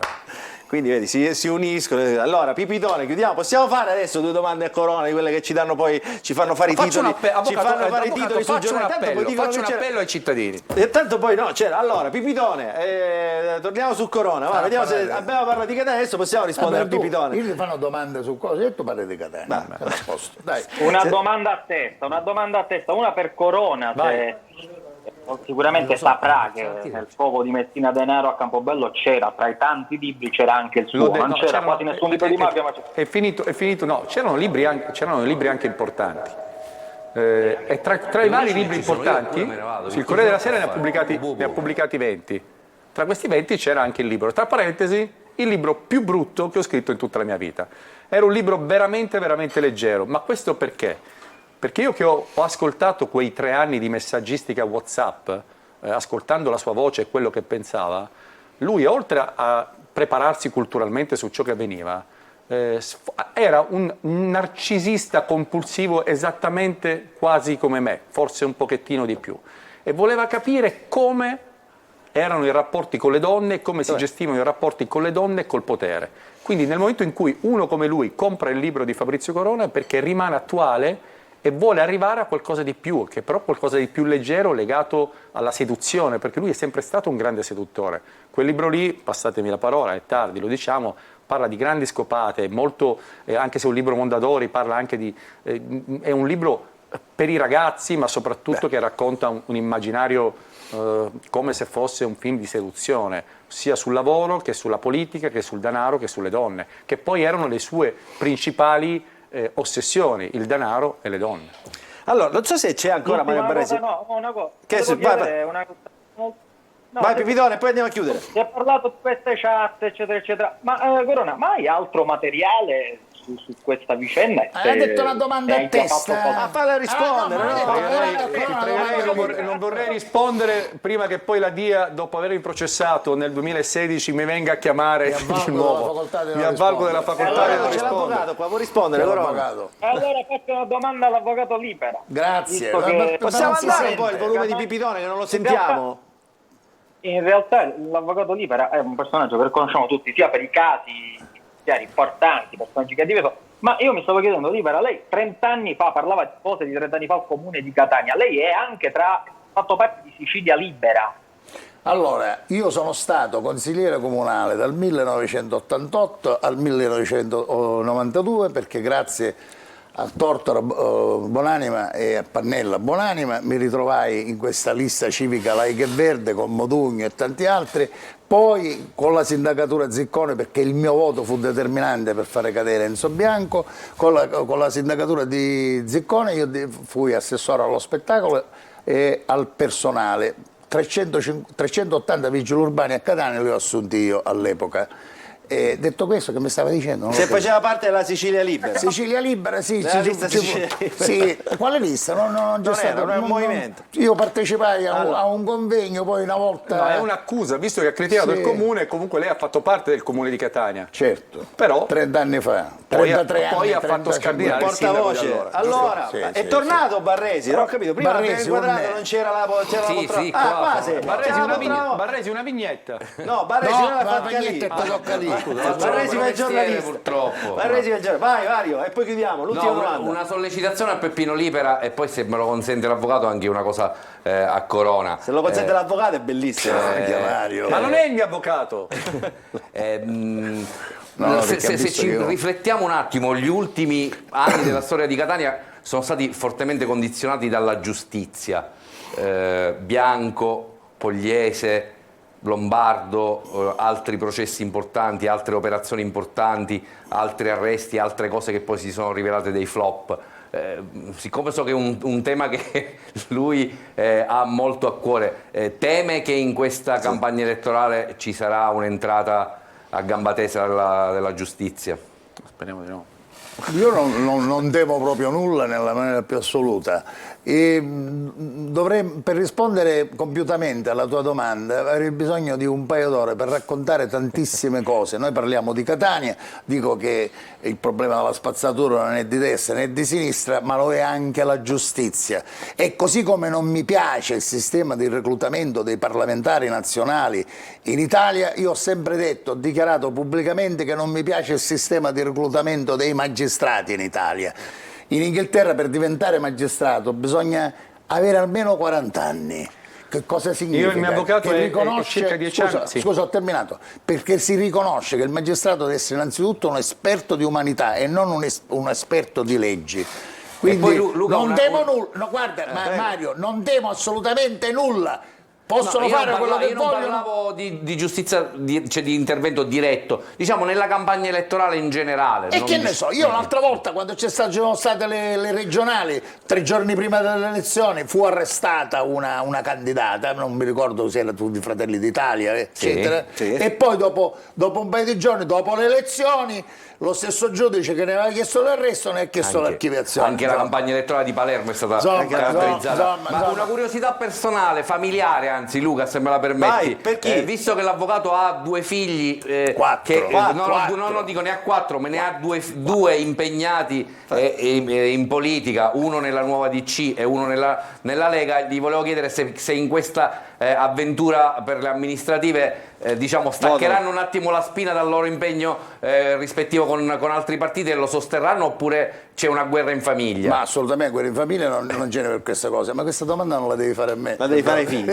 Allora, avevi anche una domanda per Fabrizio Corona. No, per Corona, cioè lui poco fa parlava di mestiere, ed è giusto, è un mestiere, lui ci guadagna anche legittimamente, ma visto che si parlava di cessione di quelle chat, giornalisticamente sono una notizia, ce l'abbiamo data tutti, l'abbiamo trattata tutta, anche i media nazionali, oltre che quelli siciliani. Volevo capire se dal punto di vista, cioè, ancorché legale, ma se dal punto di vista etico è giusto vendere queste cose. Per me che sono un giornalista che sta invecchiando, siamo quasi coetanei, io ho un anno in meno di Corona, per me la fonte è importante, ma io non compro e vendo fonti. Se eticamente è giusto acquisire e vendere queste cose che, ripeto, hanno un rilievo giornalistico importante e anche per l'opinione pubblica nazionale. Devo dire interessante. Allora, è una domanda molto intelligente e molto interessante. Se fossi leggero ti risponderei è la stampa bellezza, funziona in questo modo. Noi ci ispiriamo a un modello giornalistico internazionale che in Italia non ha valore. Facciamo quel lavoro di topi di fogna di notizie che rischiano la propria pelle per andare a prendere delle notizie che poi riempiono copie di giornali, di trasmissioni e di televisione. Non abbiamo un'etica, abbiamo un'etica del valore e del commercio. Se una notizia vale, come avviene per i grandi giornali internazionali, la notizia si paga, sempre. Abbastanza soddisfatto della risposta? Ci disse topo di fogna. È un lavoro sporco, noi facciamo i topi di fogna. Siamo dei topi di fogna. Tutti i giornalisti. Eticamente, ma io l'ho sempre detto, cioè, il mio problema giuridico, mi ha fatto una domanda molto intelligente, nasce dal fatto che io moralmente, quando ho aperto e fondato la mia agenzia, perché poi ricordiamo foto di politici, i più grandi politici, avevo in mano le vite di tutti i più grandi politici, moralmente facevo un lavoro che non era etico. Infatti ero diventato un reietto della società, però era un lavoro che poi serviva per mandare avanti la macchina del lavoro e delle notizie. Però, ma la foto di Berlusconi con Graviano la è foto di fantasia Berlusconi con Graviano secondo me non esiste, e qui tocchiamo comunque dei temi che riguardano Massimo, di cui ho un grandissimo rispetto, che è protagonista. Oggi le sue vicende sono legate soprattutto a quella questione dell'interrogatorio della DIA e non voglio toccare, però ci sono delle fotografie che hanno cambiato la storia del mondo e che potrebbero cambiare la storia del mondo, che non sono mai uscite. Voi vi dovete chiedere come mai, per esempio, non sono mai uscite mai in un periodo in cui c'erano i cellulari le foto del Bunga Bunga. Perché non sono mai uscite? È possibile che con 150 invitati non è mai uscita una foto del Bunga Bunga? È possibile che ci siano delle cose che riguardano anche la storia nazionale? L'ho detto in una battuta di Trump e della compagna di Trump, prima e della moglie di Trump, di fare politica e diventare quello che è diventato, aveva una vita, diciamo, mediaticamente impegnata a livello sociale nel nostro ambiente. Trump, abbiamo miliardi di cose, ora è uscita adesso una roba dove rischia l'arresto, ma chissà perché è uscita adesso e non è uscita prima. Che pensa che ci sarebbero anche tante cose. È un discorso un po' troppo lungo, però ha ragione. L'etica dovrebbe dire ok, io lo faccio noi facciamo un lavoro perché non crediamo nelle istituzioni e in ciò che è giusto, un lavoro di commercio. A me chi mi ha aiutato quando sono andato in galera? Nessuno. Chi mi ha pagato gli avvocati? Nessuno. Cosa c'ha di pronto, Corona? Cosa c'ha di la prossima vendita qual è?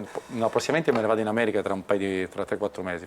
Faccio un po' di successo lì e poi insieme a Lipera cercherò di diventare presidente. No, volevo sapere se c'era qualche cosa di mediaticamente interessante da vendere. No, sto lavorando su un caso assurdo, che è il caso Portanova, che è il calciatore del Genova che è stato condannato a 6 anni in primo grado per violenza sessuale, e trovo che sia un'indagine assurda e stiamo lavorando mediaticamente a quella roba lì.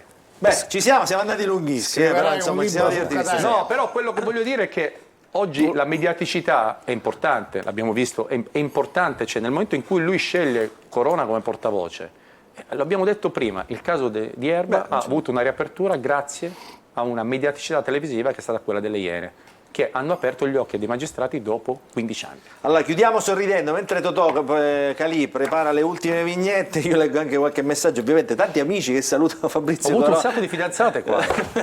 C'è anche un messaggio quando ha detto Barresi che un anno in meno di Corona, ha detto li porti malissimo Barresi. Vabbè. Un anno in meno di me?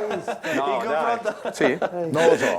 L'ha detto lui, l'ha detto Mario Barresi. Vabbè, la barba, cosa? Vabbè, insomma, la barba, insomma, la pancia. Insomma. Si deve mettere un cappello alla Lipera. Allora, Totò, abbiamo le vignette o chiudiamo? Sì. Vai. Allora, ecco qua. Volete che vi faccia ridere? Vai. Stai attento. Facci ridere. Se sarei sindaco di Catania, sistemerei tutte le buche. Fossi. Eh sì, anche i fossi. E anche i fossi, questo è... Che è un genio. Poi, l'altra. L'altra è qua, ecco qua. Corona vende le chat di Matteo Messina Denaro. Sto ultimando il curriculum per entrare in politica. Non male, non male. Questa abbiamo l'ultima? Abbiamo l'ultima, no, non ce l'abbiamo l'ultima. Questo studio è molto bello, sembra di essere dalla Gruber. Dove siamo? Sembra di essere dalla Gruber, invece siamo al punto di Antenna Sicilia. No, di Telecolor. Di Telecolor. Adesso un po' più. Che allora, abbiamo finito la trasmissione di oggi. Grazie. Salutiamo gli amici che sono in collegamento. Allora, non so chi è arrivato. Giulio Seminara c'è? Eccolo qua. Ciao Giulio.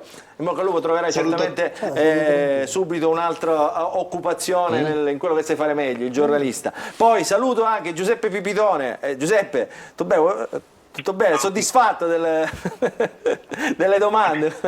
O non ti hanno dato le risposte?